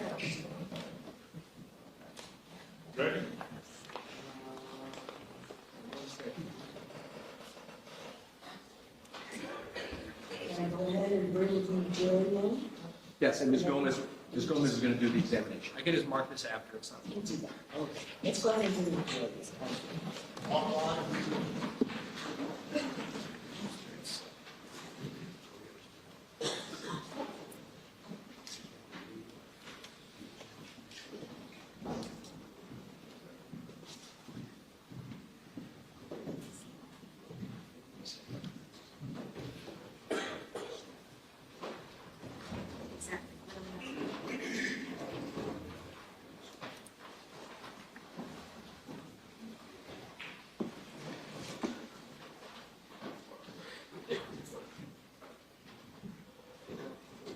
All right, everyone, please be seated. Thank you.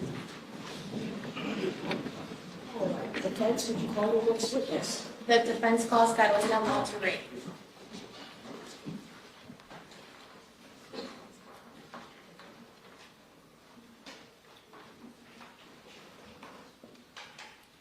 All right. Would you please step forward, face the clerk, and be sworn? Someone swear affirm testimony about to give you the truth, the whole truth, and nothing but the truth? Yes. While we're here, have a seat. Thank you. Remember to keep your voice up, okay? Thank you. Good afternoon, Ms. Monterrey. Can you please introduce yourself again one more time to the jury? Hi, I'm Carolina Monterrey. Ms. Monterrey, have you had an opportunity to review a video recording of your interview with an officer following the accident? Yes.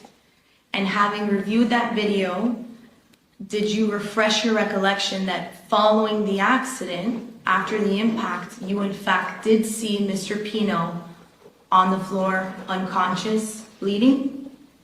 Yes. You recall having witnessed that right after the accident?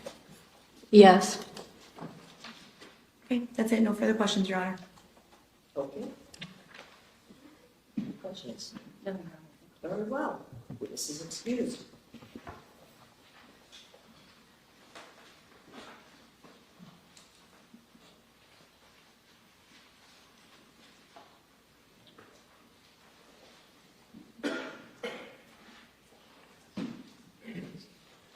Judge, we have no additional witnesses. Mr. Pino's case rests. Thank you. Okay. All right. It's going to seem a little strange, but I'm going to ask you to put your notepads down. Did you have a snack yet? You did. Good. Would you please, if you would, step into the jury room. Please do not speak about the case. All right? We're going to handle a few matters with the attorneys, and then I'll have you come back in. All right? Thank you.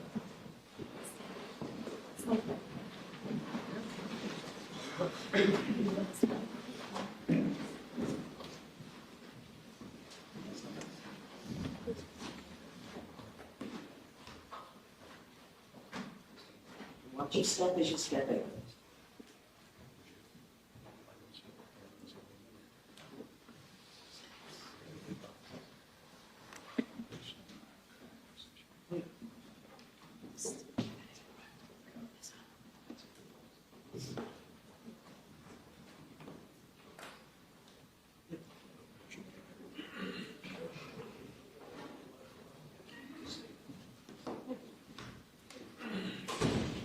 Okay, everyone be seated.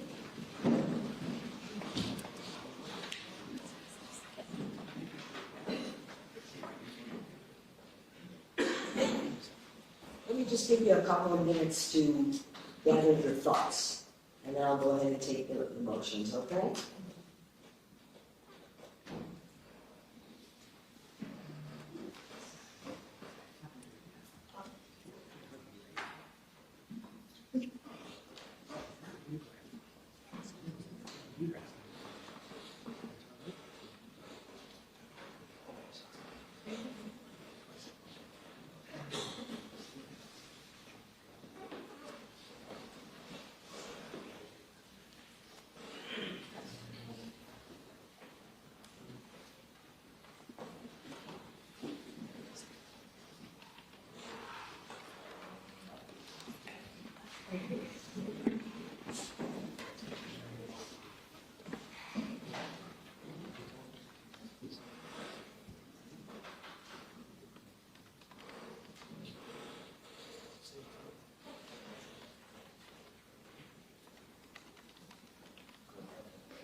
Whenever you're ready, Judge.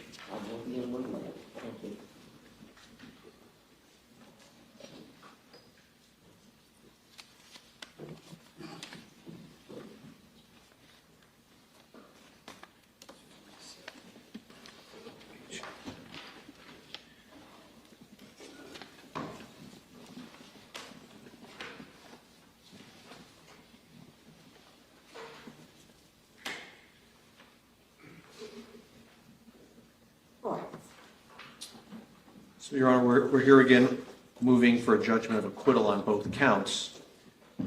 We understand that the standard for Your Honor's review is taking the evidence in the light most favorable to the state. Could a rational jury find that the state has proven all the elements beyond a reasonable doubt? And so I'm going to try to read my audience, that being you. You've already ruled, at least through the state's case, that there was enough evidence. And so what I'm going to do is readopt the arguments I make, but ask you to focus now just on the culpable negligence manslaughter charge, because that is the more serious charge. Of course, both of them are very serious. As the prosecutor alerted you, the guideline sentences for vessel homicide, 9 years in prison. The guidelines for culpable negligence, I think, is 11 years. So we're talking about two very serious charges. But in terms of the government or state's burden of proof, there is a higher mens rea element with regard to culpable negligence. And so even if the court is going to allow the recklessness charge to go to the jury, and I've argued to you why that shouldn't happen, because there is no evidence of a course of conduct by Mr. Pino to drive in a reckless manner. For the state to establish culpable negligence, there needs to be, apparently under McCreary, recklessness plus, something beyond just being reckless. It has to be something even more serious. And to be clear, even if you were to grant the motion just as to the manslaughter charge, we would still be facing this recklessness charge. And I'm inviting the court to give greater consideration to that, if for no other reason that to try to get a jury to understand the difference between the two.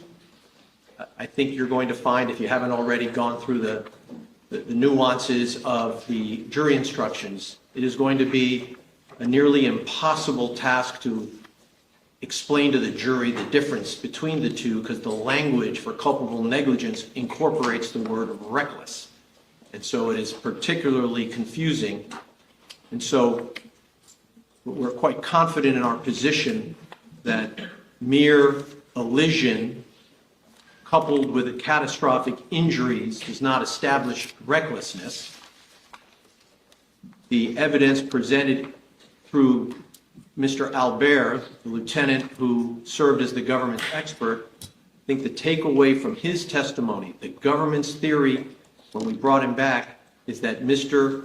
Pino simply did not see the marker, whether it was because the passengers were seated in the designated bow seats and raising their arms and distracting Mr. Pino, approaching a marker that is 5 feet lower to the water level than the other markers in the channel at a time, high tide, when that marker was at 6 feet above the water line, and the passenger seated on the bow would necessarily have obstructed the view of that marker.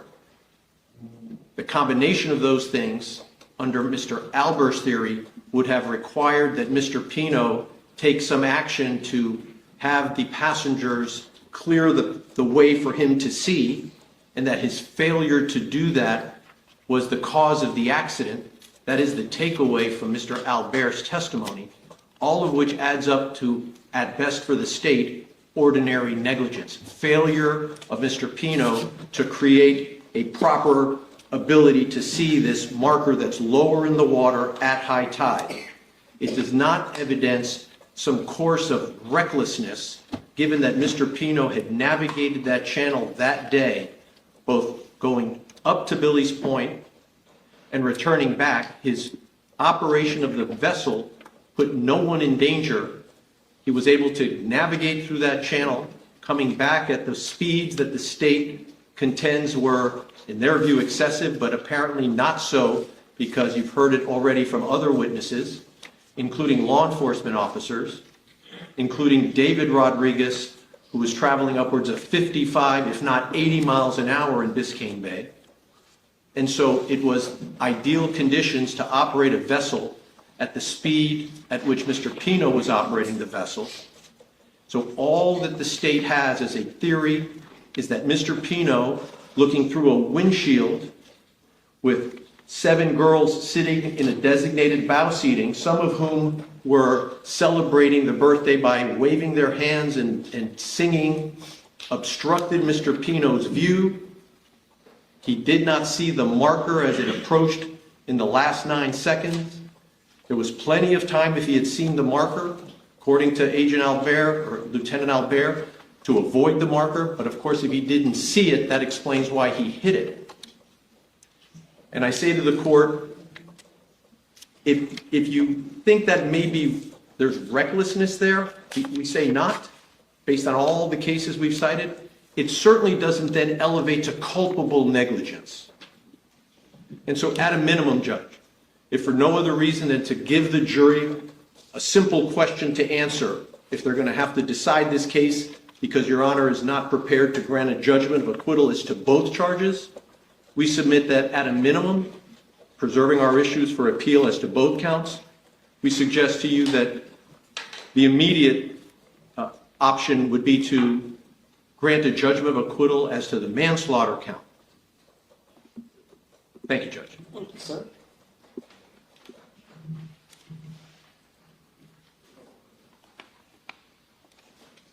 Dave?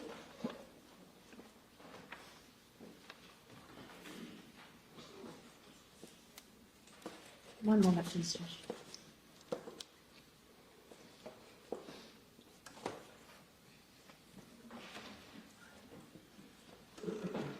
They start off with, if you can answer the Yes. issues of fact and dispute for why the case, both counts should go to the jury at this point. And while my standard of reviewing the second motion for judgment is acquittal, and generally, by the way, we would have this argument post any rebuttal case by the state. So I'm going to take the arguments here and consider them renewed, because I understand the state is going to call another witness. Go ahead, State. Your Honor, at this point, even with the defense having presented a case, this is not a scenario where a second judgment of acquittal should be granted. Number one, the claim that the defendant's view of the channel marker was obscured by girls standing and singing and dancing, I would point the court to the cross-examination of Miss Portocarrero, who testified that yes, they were dancing and singing and all of that at some point on the boat, but I asked her very specifically, in the moments leading up to the crash, were people standing up and singing? And of course she said no, because it's illogical to believe that people are standing up and singing and dancing while a vessel is traveling just shy of 50 miles per hour through the water. Moreover, it is... Well, there's a conflict in the testimony, right? I would submit no. Let me make it clear. No one has contended that anybody was standing. It was simply that they were raising their hands dancing All right, this, in their seats.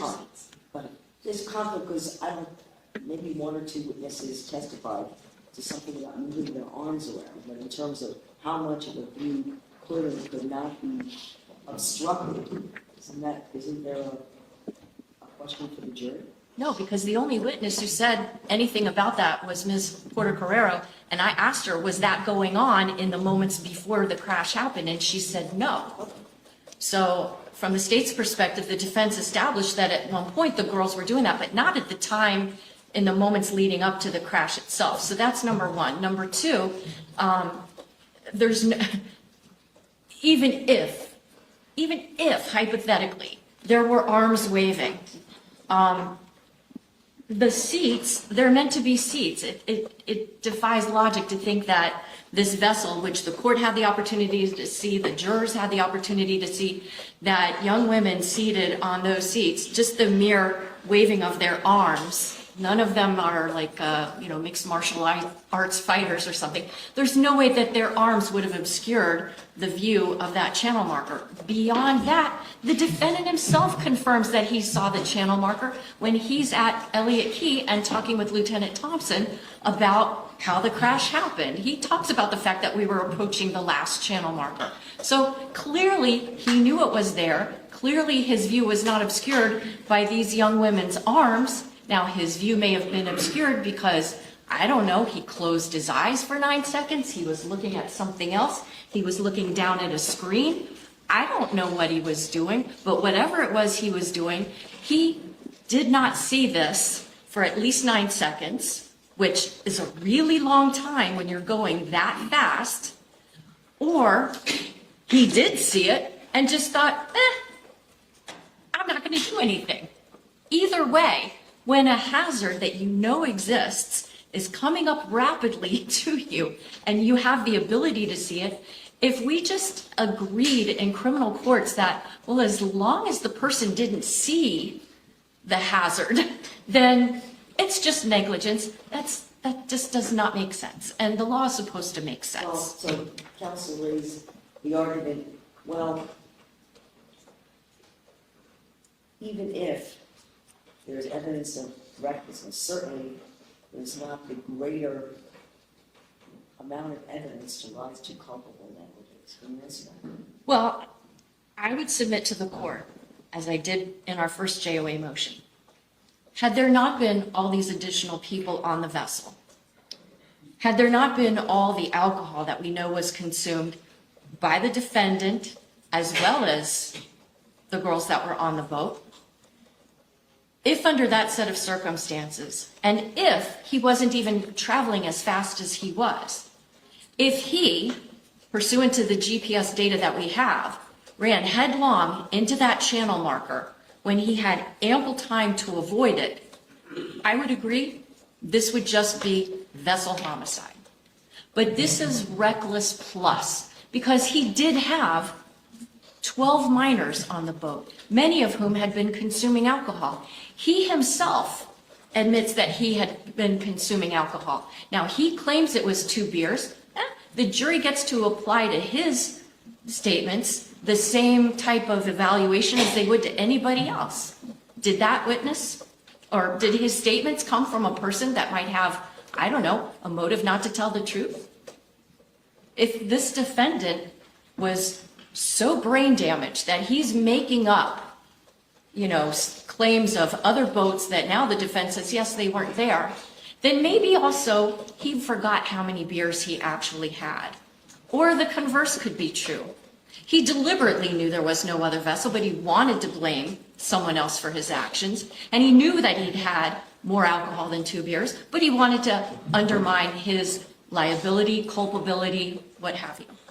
So this is not just recklessness. This is recklessness plus, because not only were there all those minors on the vessel, but even if hypothetically each of them only weighed 100 pounds, you're talking about an extra 1,000 pounds on the bow of that vessel, which, as the court has already heard, is going to make the vessel more difficult to navigate, especially given that boats are steered not from the front, but from behind.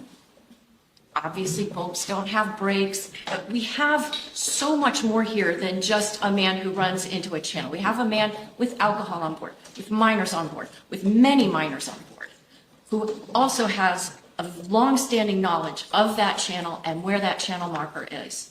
So in terms of culpable negligence, I think we have absolutely established culpable negligence, because it is such an entire want of care as to almost be a deliberate disregard for the safety of those that were on his vessel. How does the GPS at all play into this in terms of how the GPS was set or not set? Set or not set? In terms of the, assisting Mr. Pino, if at all, in the navigation. What was the only evidence is the GPS, right? Right. And there Well, was, it's not the only evidence, but in terms of the track of the vessel prior to impact, absolutely. but there was a change in that. The only change in the vessel's path right before impact was when he went further 5 degrees to port, which put him right on that path, which is why this is charged as manslaughter, not only on the culpable negligence theory, but also the state has pled that by intentional act he has committed manslaughter, because he may not have intended the death, which of course the jury instructions state, but he was the one deciding to go full throttle. He was the one deciding where to steer that ship. And he steered it, we know, 9 seconds prior to impact, right into the path where that was going to force him to hit the channel marker. I'm sorry. Also, it stayed on the original path without that change that was effectuated by the operator. Yes. Okay, then the marker would not have been hit. I'm sorry, I didn't hear the first Marker part. would not have been hit. No, I'm sorry, if the court could just back up. The premise, The operator maneuvers the vessel seconds before. 9 seconds before. 9 seconds. Prior to the maneuver, the vessel, if it had continued on the track without the interaction of the operator, would have not hit the marker. Of course. That's... Yes. It was his action that put him on that collision course, which I don't want to leave out the fact that, yes, for those 9 seconds, that channel marker was visible, but it was visible even prior to that. Okay, let me ask this. Again, you had pled in alternative theories under the manslaughter. Yes. So explain to me how, in terms of culpable negligence, how, if at all, and what the state would have to prove if you are proceeding under the alternate theory of culpable negligence. Culpable negligence being the ultimate theory, alternate, or the intentional act? There's 2 theories. Right. So if the state proceeds under the intentional act, Yes. there's the evidence of the claimed intentional act would be that change in direction. Yes. Okay. So culpable negligence would not be something that would need to be established by the state under the alternate theory as charged with manslaughter. Right. It's kind of like kidnapping. You can charge somebody with that they've moved someone with an intent to harm or terrorize them, or that they moved them with an intent to commit another felony. Either theory can work. Here, there are 2 theories for manslaughter. Manslaughter by intentional act, by the act of him simply choosing to go on a path that put him on a collision course, and or manslaughter by culpable negligence, because the way that he was operating that vessel was so grossly and flagrantly dangerous as to almost invite a proof that it was like almost a conscious disregard for the safety of others. You know, quoting and that's based on more than speed alone? Of course. There's never speed alone. And speed alone, although I know the defense likes to, chant that jingo, Luzardo in the 3rd DCA specifically said we reject the idea that speed alone is not enough. The 3rd DCA said speed alone is not enough until it is. But there's never only speed. There's speed plus the location, plus the weather conditions, plus, there are so many different variables. Well, the nature of this channel. The nature of the channel. It's a narrow channel. Would you consider that in terms of the prior knowledge of Mr. Pino, would you consider that something relevant, meaning the narrowing of the channel and understanding, how the channel moves? Yes, because again, when we look at the way that part of Biscayne Bay, when it filters into where Card Sound is, there are only so many ways that vessels can traverse between those 2 bodies of water. And so by the defendant choosing to operate on the wrong side of the channel, maybe in and of itself doesn't create a danger, but if a person drives on the wrong side of the road just because they see nobody's coming in the opposite path, well, the problem is with the nature of traffic, it's always moving. And we know that there were a lot of vessels around because within minutes after this crash, Good Samaritans are coming to the scene. And so the totality of your position is that, given the totality of the circumstances, the jury could find, a reasonable jury could find, a reasonable juror could find that the elements of the manslaughter, even under culpable negligence, are met. I don't want to put words in your mouth. I want to understand if that's the argument. That is the argument. And, I haven't had the benefit of, sitting down and going through all the evidence like I will for the closing argument. But I think that all the highlights from the state's case in chief that the court, and I understand it's different standards, but all of that evidence that came in, none of it was undercut or undermined by the defense case in this matter. Okay. Just one question from the defense, and then I have for the defense. I'll allow you 2 minutes in rebuttal, but my question is, as the state charged the manslaughter under alternate theories, can you respond to the intentional act? Of course. Yes. No one's claiming he intended to strike the marker. That's not the state's theory.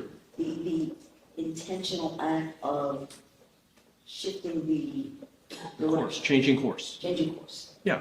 So the boat was on a path to clear channel marker 15. Right. Right?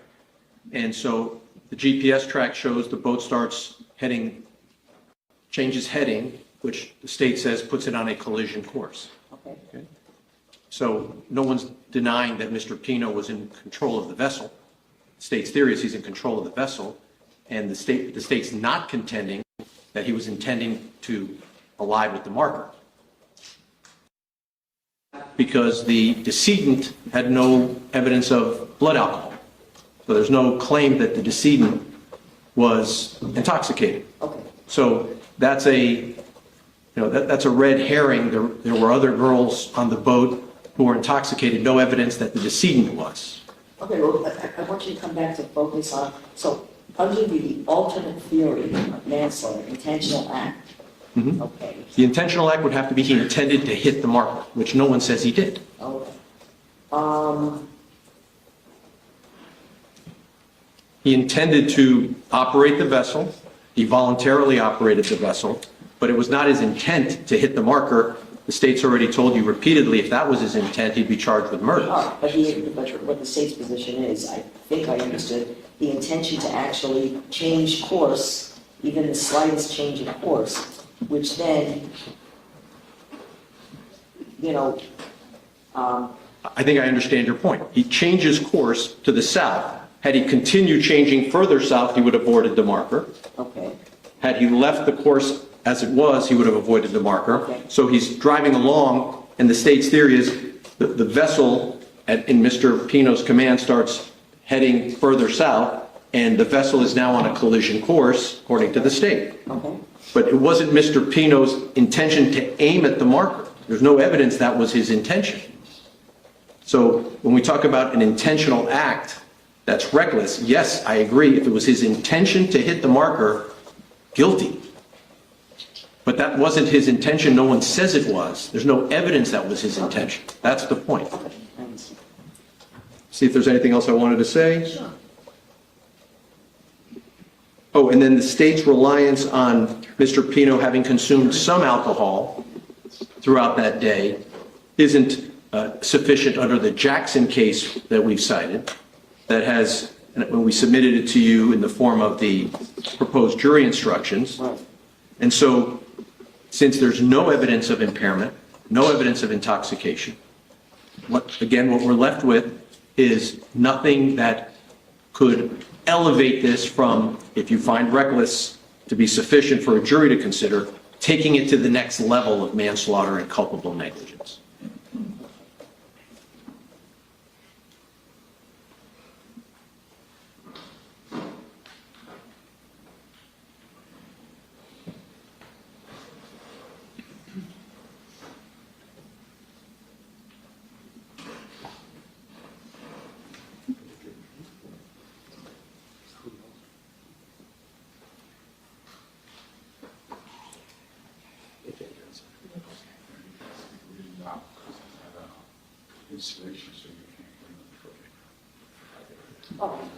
considered the argument of counsel on the second motion for judgment of acquittal.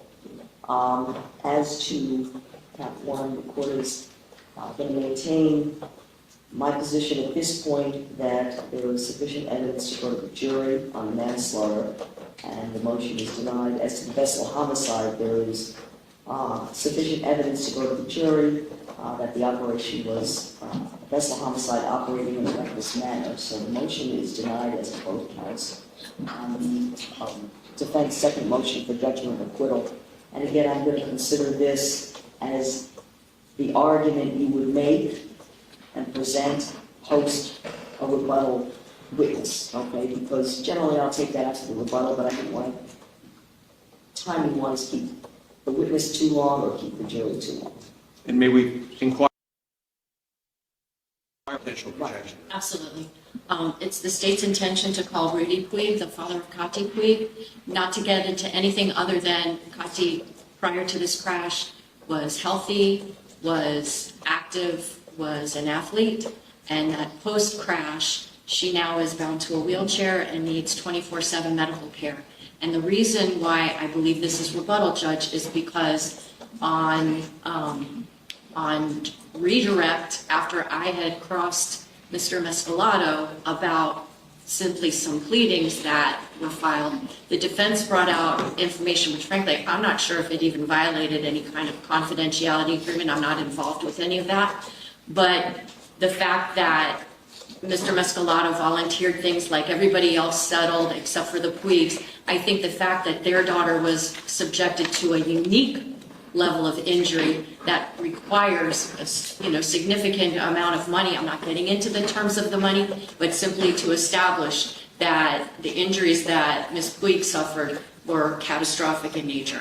It will be no more than just a couple of sentences, but I think it leaves out there the way that Mr. Mescolotto volunteered information to the jury, the thought that perhaps the Puigs were just, looking for money or something, for their golden ticket. Being somewhat unreasonable. We started to go down a path with the additional questions about the Puig litigation that I'm going to allow very limited, as you see over defense objection. I don't want to speak for you, and I think in the questions in redirect, I didn't particularly expect it, but we got down a path.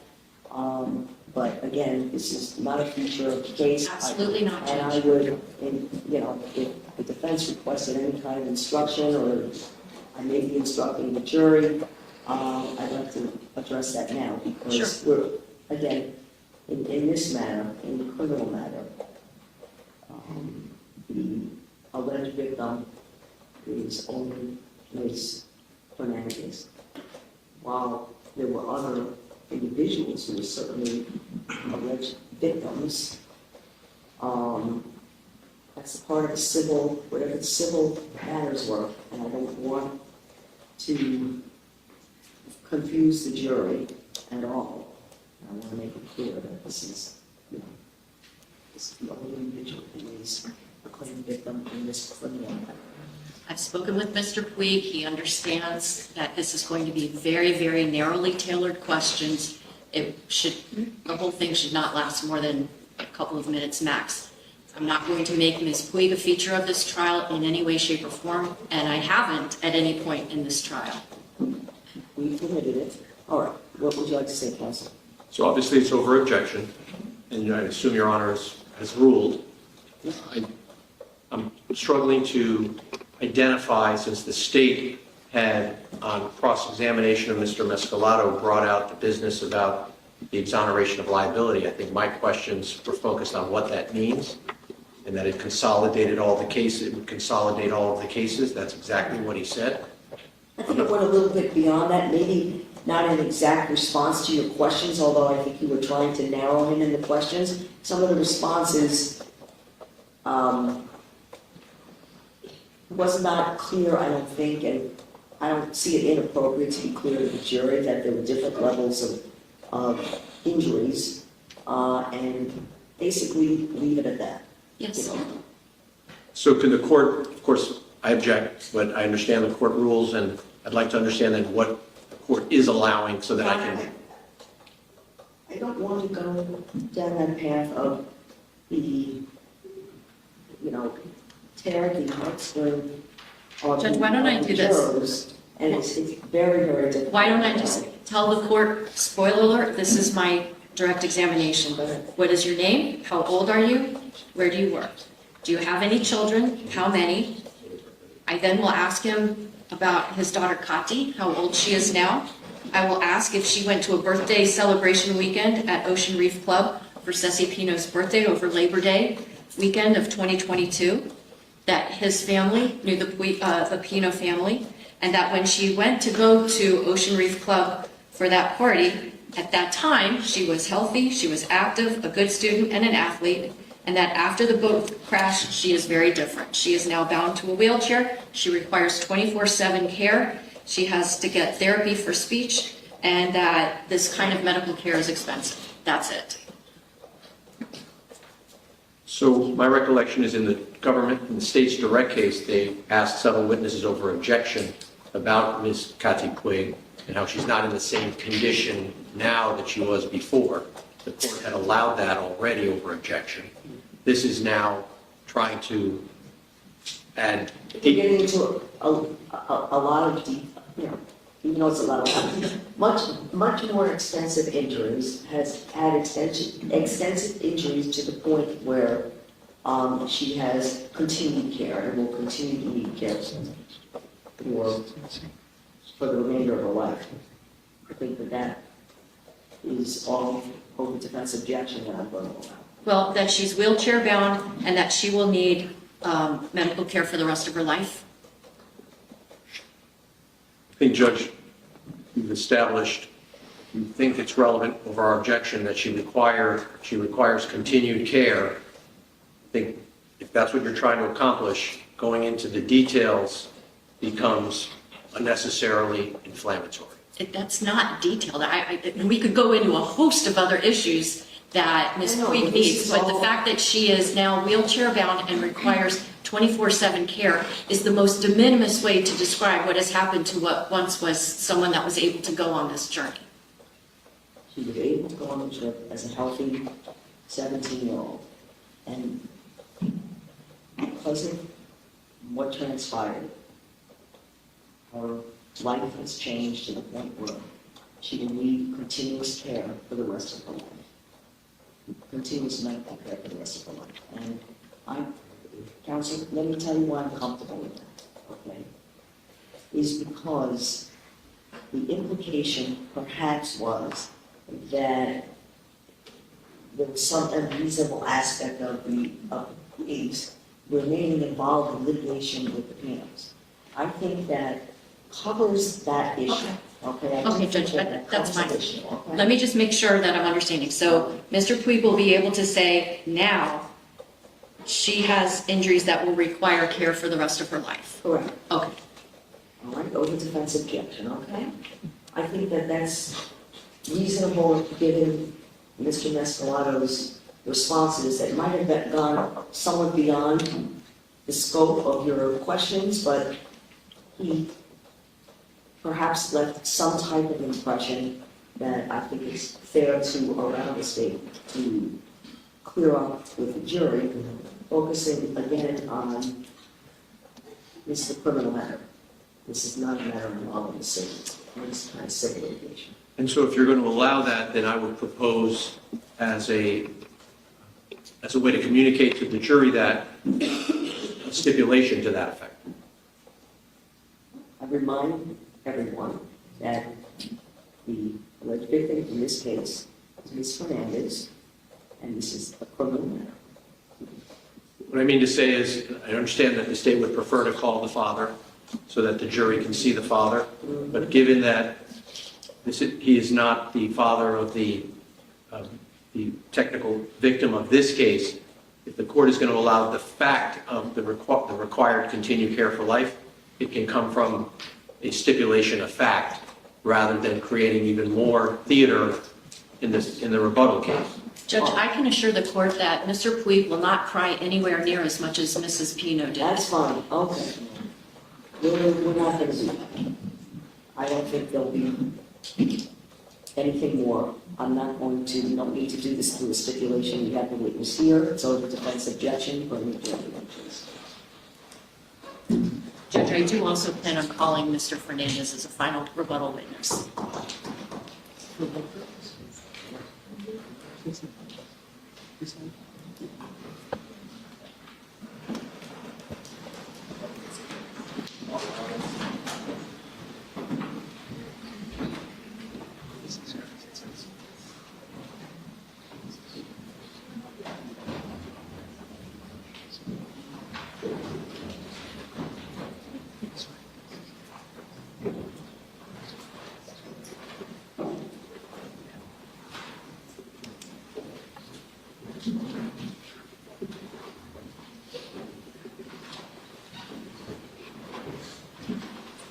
All right, everyone, if you want to please be seated.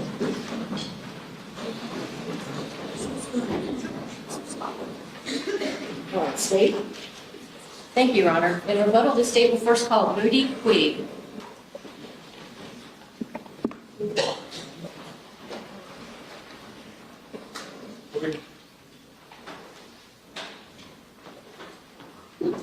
So would you please step forward, face the clerk, raise your right hand and be sworn? Do you solemnly swear affirm testimony about the give the truth, the whole truth, and nothing but the truth? I do. Okay, sir. Now that we're going to see anything.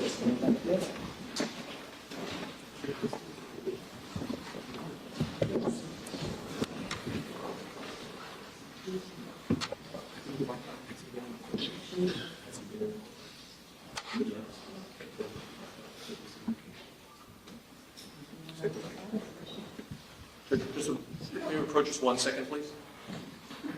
Sorry.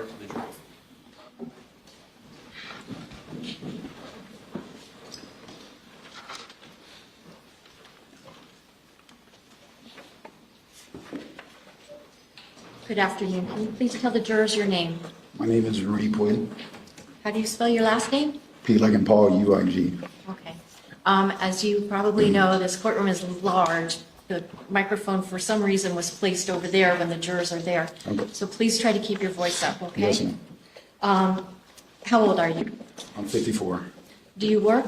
Yes. What kind of work do you do? I'm a director of business for a security company. Okay. Do you have any children? Yes, 3 of them. Okay. What's your oldest child's name? Amanda, And how old is she? she's 26. What's your second oldest child? Rudy Jr., he's 25. And your third child? Katy Puig, who's now 21. Did your daughter, Katy Puig, go to Ocean Reef Club the weekend of Labor Day in 2022 for a birthday party for Ceci Pino, the daughter? Yes, ma'am. Does your family know the Pino family? Yes, we do. And do you, in fact, know George Pino? I do. Do you see him in court today? Yes. What's he wearing, just for the record? He's wearing a blue suit with a light blue tie. For the record. Stipulate, so reflected. When your daughter, Katy, went to go to that birthday party, was she an athlete? She was an incredible athlete. Did she go to school? Yes, she did. Was she healthy? Yes, she was. Now, do you get contacted on the evening of September 4th, 2022 by a man named Hillary Candela? Yes. And you learned that your daughter was involved in a boat crash? Yes. Is your daughter in the same condition now that she was when she went to Ocean Reef Club? No, she's not. Does she now need 24/7 medical care? Yes. And is that expensive? Very expensive. No other questions? Thank you. Any questions? No questions. All right, thank you so much, sir. Thank you.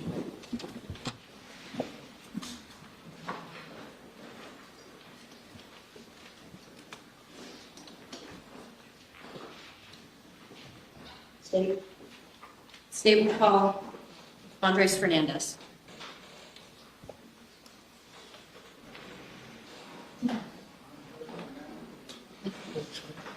One moment, sir. Place it right now. Do you solemnly swear affirm the truth, the whole truth, and nothing but the truth? Yes, I do. Take a seat.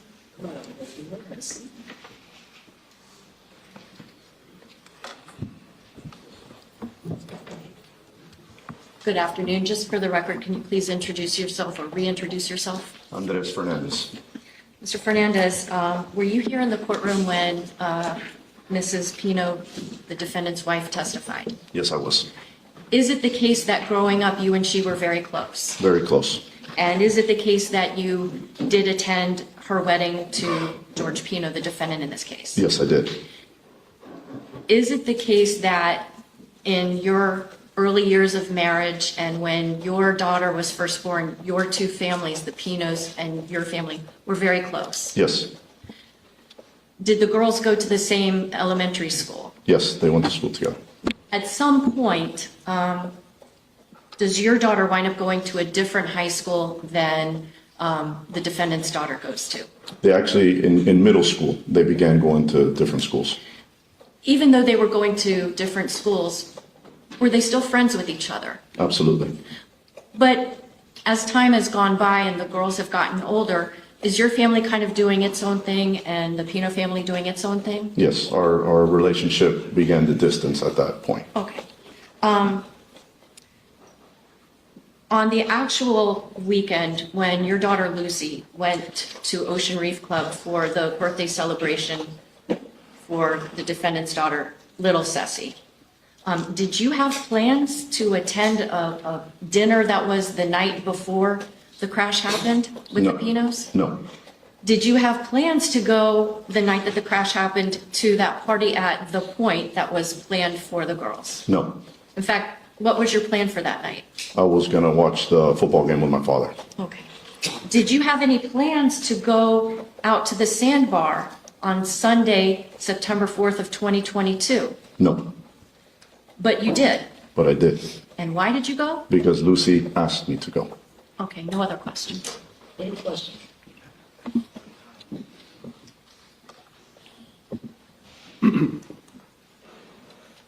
Hello again, Mr. Fernandez. Hello. Do you recall that you sent Mr. Pino a text message earlier before the sandbar event, actually telling him you planned to go to the sandbar? No, I actually sent him a text message the week before. And I had, established communications with him that we were also going to be down there that weekend. But talking about specifically going on Sunday, I don't think I made any concrete plans. You just hold on 1 second. No.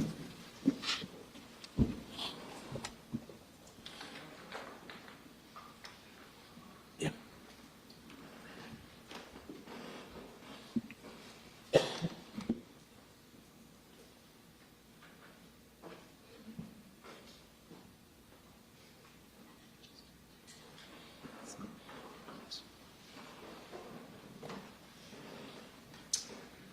May I approach the witness to see if something refreshes his recollection?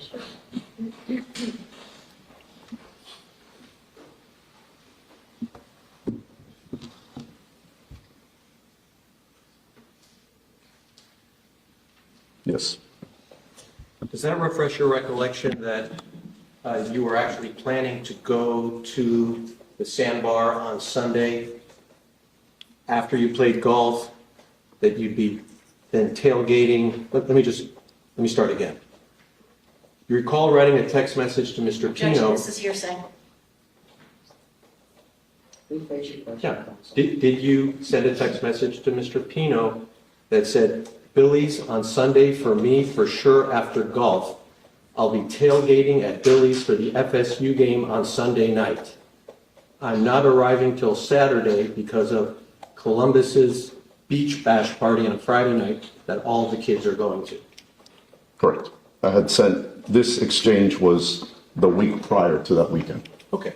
So, and that was really the last Yes. text message? Yes. Okay. So the week prior to that Sunday, does that refresh your recollection that you had communicated to Mr. Pino that it was your plan, at least then, to go to Billy's Point on Sunday after the golf game?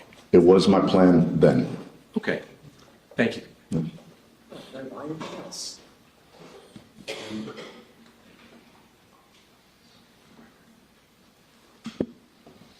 By the time Sunday afternoon of September 4th, 2022 came around, why did you no longer plan to go out to the sandbar? Because I had, as I said in my earlier testimony, that it had gotten late that day. We were already running late, and I had plans with my father to watch the football game. So our intention was to no longer go out to Billy's Point. No other questions.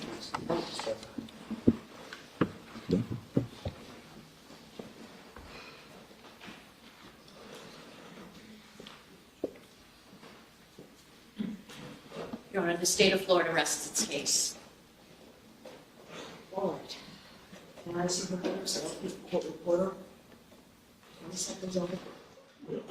All right, ladies and gentlemen, the state and the defense have rested. The next part of the proceedings will be the closing arguments, but we are not going to begin the closing arguments now. As I indicated to you, we do not have court on Friday. Once it's closed, it's a holiday. And so because of that, I have to make sure that once the closing arguments have concluded, that I have sufficient time to then instruct you on the law and then have you begin your deliberations. I'm not comfortable doing all of that tomorrow with you, all right? Because again, then we would have Friday, Saturday, and Sunday with no court. So, we have agreed that we're going to have tomorrow off.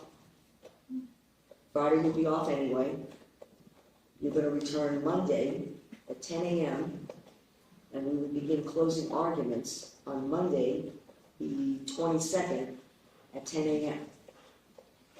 And we're hopeful you should get the case then, the jury should get the case by mid-afternoon, and then you can begin your deliberations on Monday. All right? So, that's the plan. So you'll be returning on Monday to the jury room at 10 o'clock. Please put your envelopes inside the notebooks. I mean, the notebooks inside your envelopes. That's what I wanted to say. Do not discuss this case, please, with anyone. Certainly not with each other or anyone else. Please don't do any research or independent investigation together. Any information outside of this courtroom, that is not evidence. You have all the evidence, okay? And you cannot rely on anything other than the evidence and the law I will instruct you on to ultimately reach your decision. You see any of us at any point outside the courtroom, we will continue to ignore you. Keep your juror badges well displayed, and I'm instructing everyone also, please stay clear of anyone wearing a juror badge, even if you do not recognize them as one of our jurors. Okay? All right, so we'll let you go at this time. Have a restful and pleasant few days. You should go about your business in terms of work responsibilities or any other obligations that you have when you're not here working, okay? Very good, thank you. All right.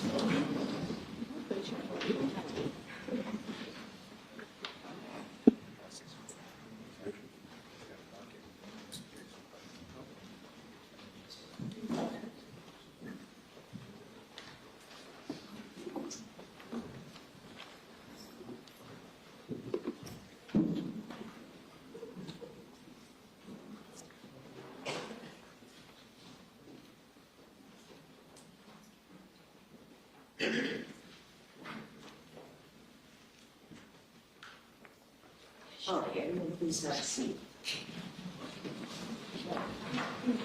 Can I just have this marked? This is the Was that thing before I said I was going to wait on the Yes, transfer. thank you. And that would be 38, I think. Yes, Judge, 8:38. Okay, thank you. Mark present. Yes, Judge. And you have to print the exhibit we showed Mr. Fernandez for that as Yes. well. So that'll be later. That's fine. All right, so, our plan is, I think, I'd like to get a good, solid working copy of our jury instructions before the weekend. So I would propose that, I don't know what your day looks like tomorrow, but it would just be for our purposes, it would be regular, jury won't be here. I was thinking maybe 1 o'clock, and here, and we'll work on the instructions. I have your special requested instructions, so I think our focus is going to be on the 2 charges. Would the court like us to meet here or in 4-6? You're going to pick up all your items anyway. Yeah. So 4-6 is fine, you can use, my regular courtroom. Because again, we're not going to have a jury here. We'll just be addressing the jury instructions, and I can't think of anything else right now, but you'll certainly let me know tomorrow if there was anything else. Judge, if this courtroom is available, given that it's more spacious for the lawyers, is it possible No, to I'm stay just here? realizing you have a lot of people there. And So, stuff. all right, it will be available. Thank you. So we can meet here? So I'll see you all here at 1 o'clock tonight, okay? Judge, Ma'am? Counsel? can we just want to address one issue with the court before we break today? So, sorry. There was an incident yesterday during the state's cross-examination of Mrs. Pino that I would like to just alert the court.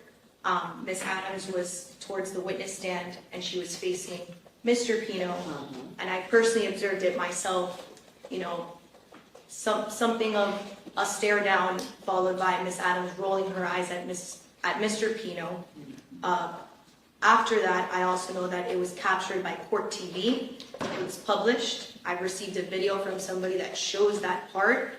I just want to raise it to the court's attention. I don't think we're going to have any of those instances anymore because we won't be in front of the jury.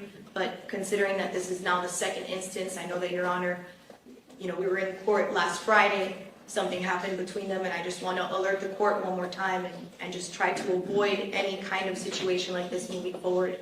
And that's all, Your Honor. Okay.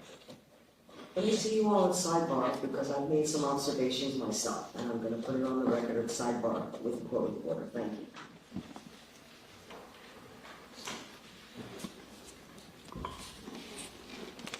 Oh.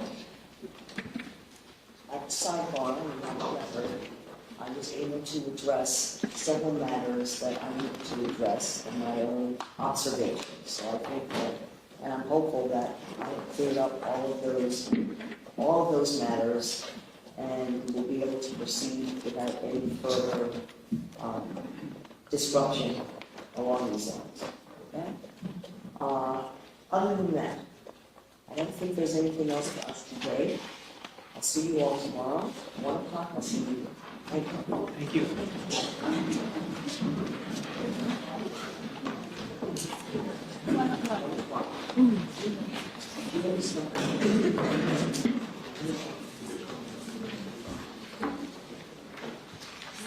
They want to sign it for me.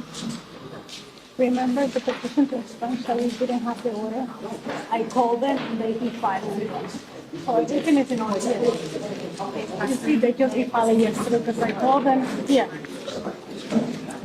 Because the rest, everything is in order. Mm-hmm.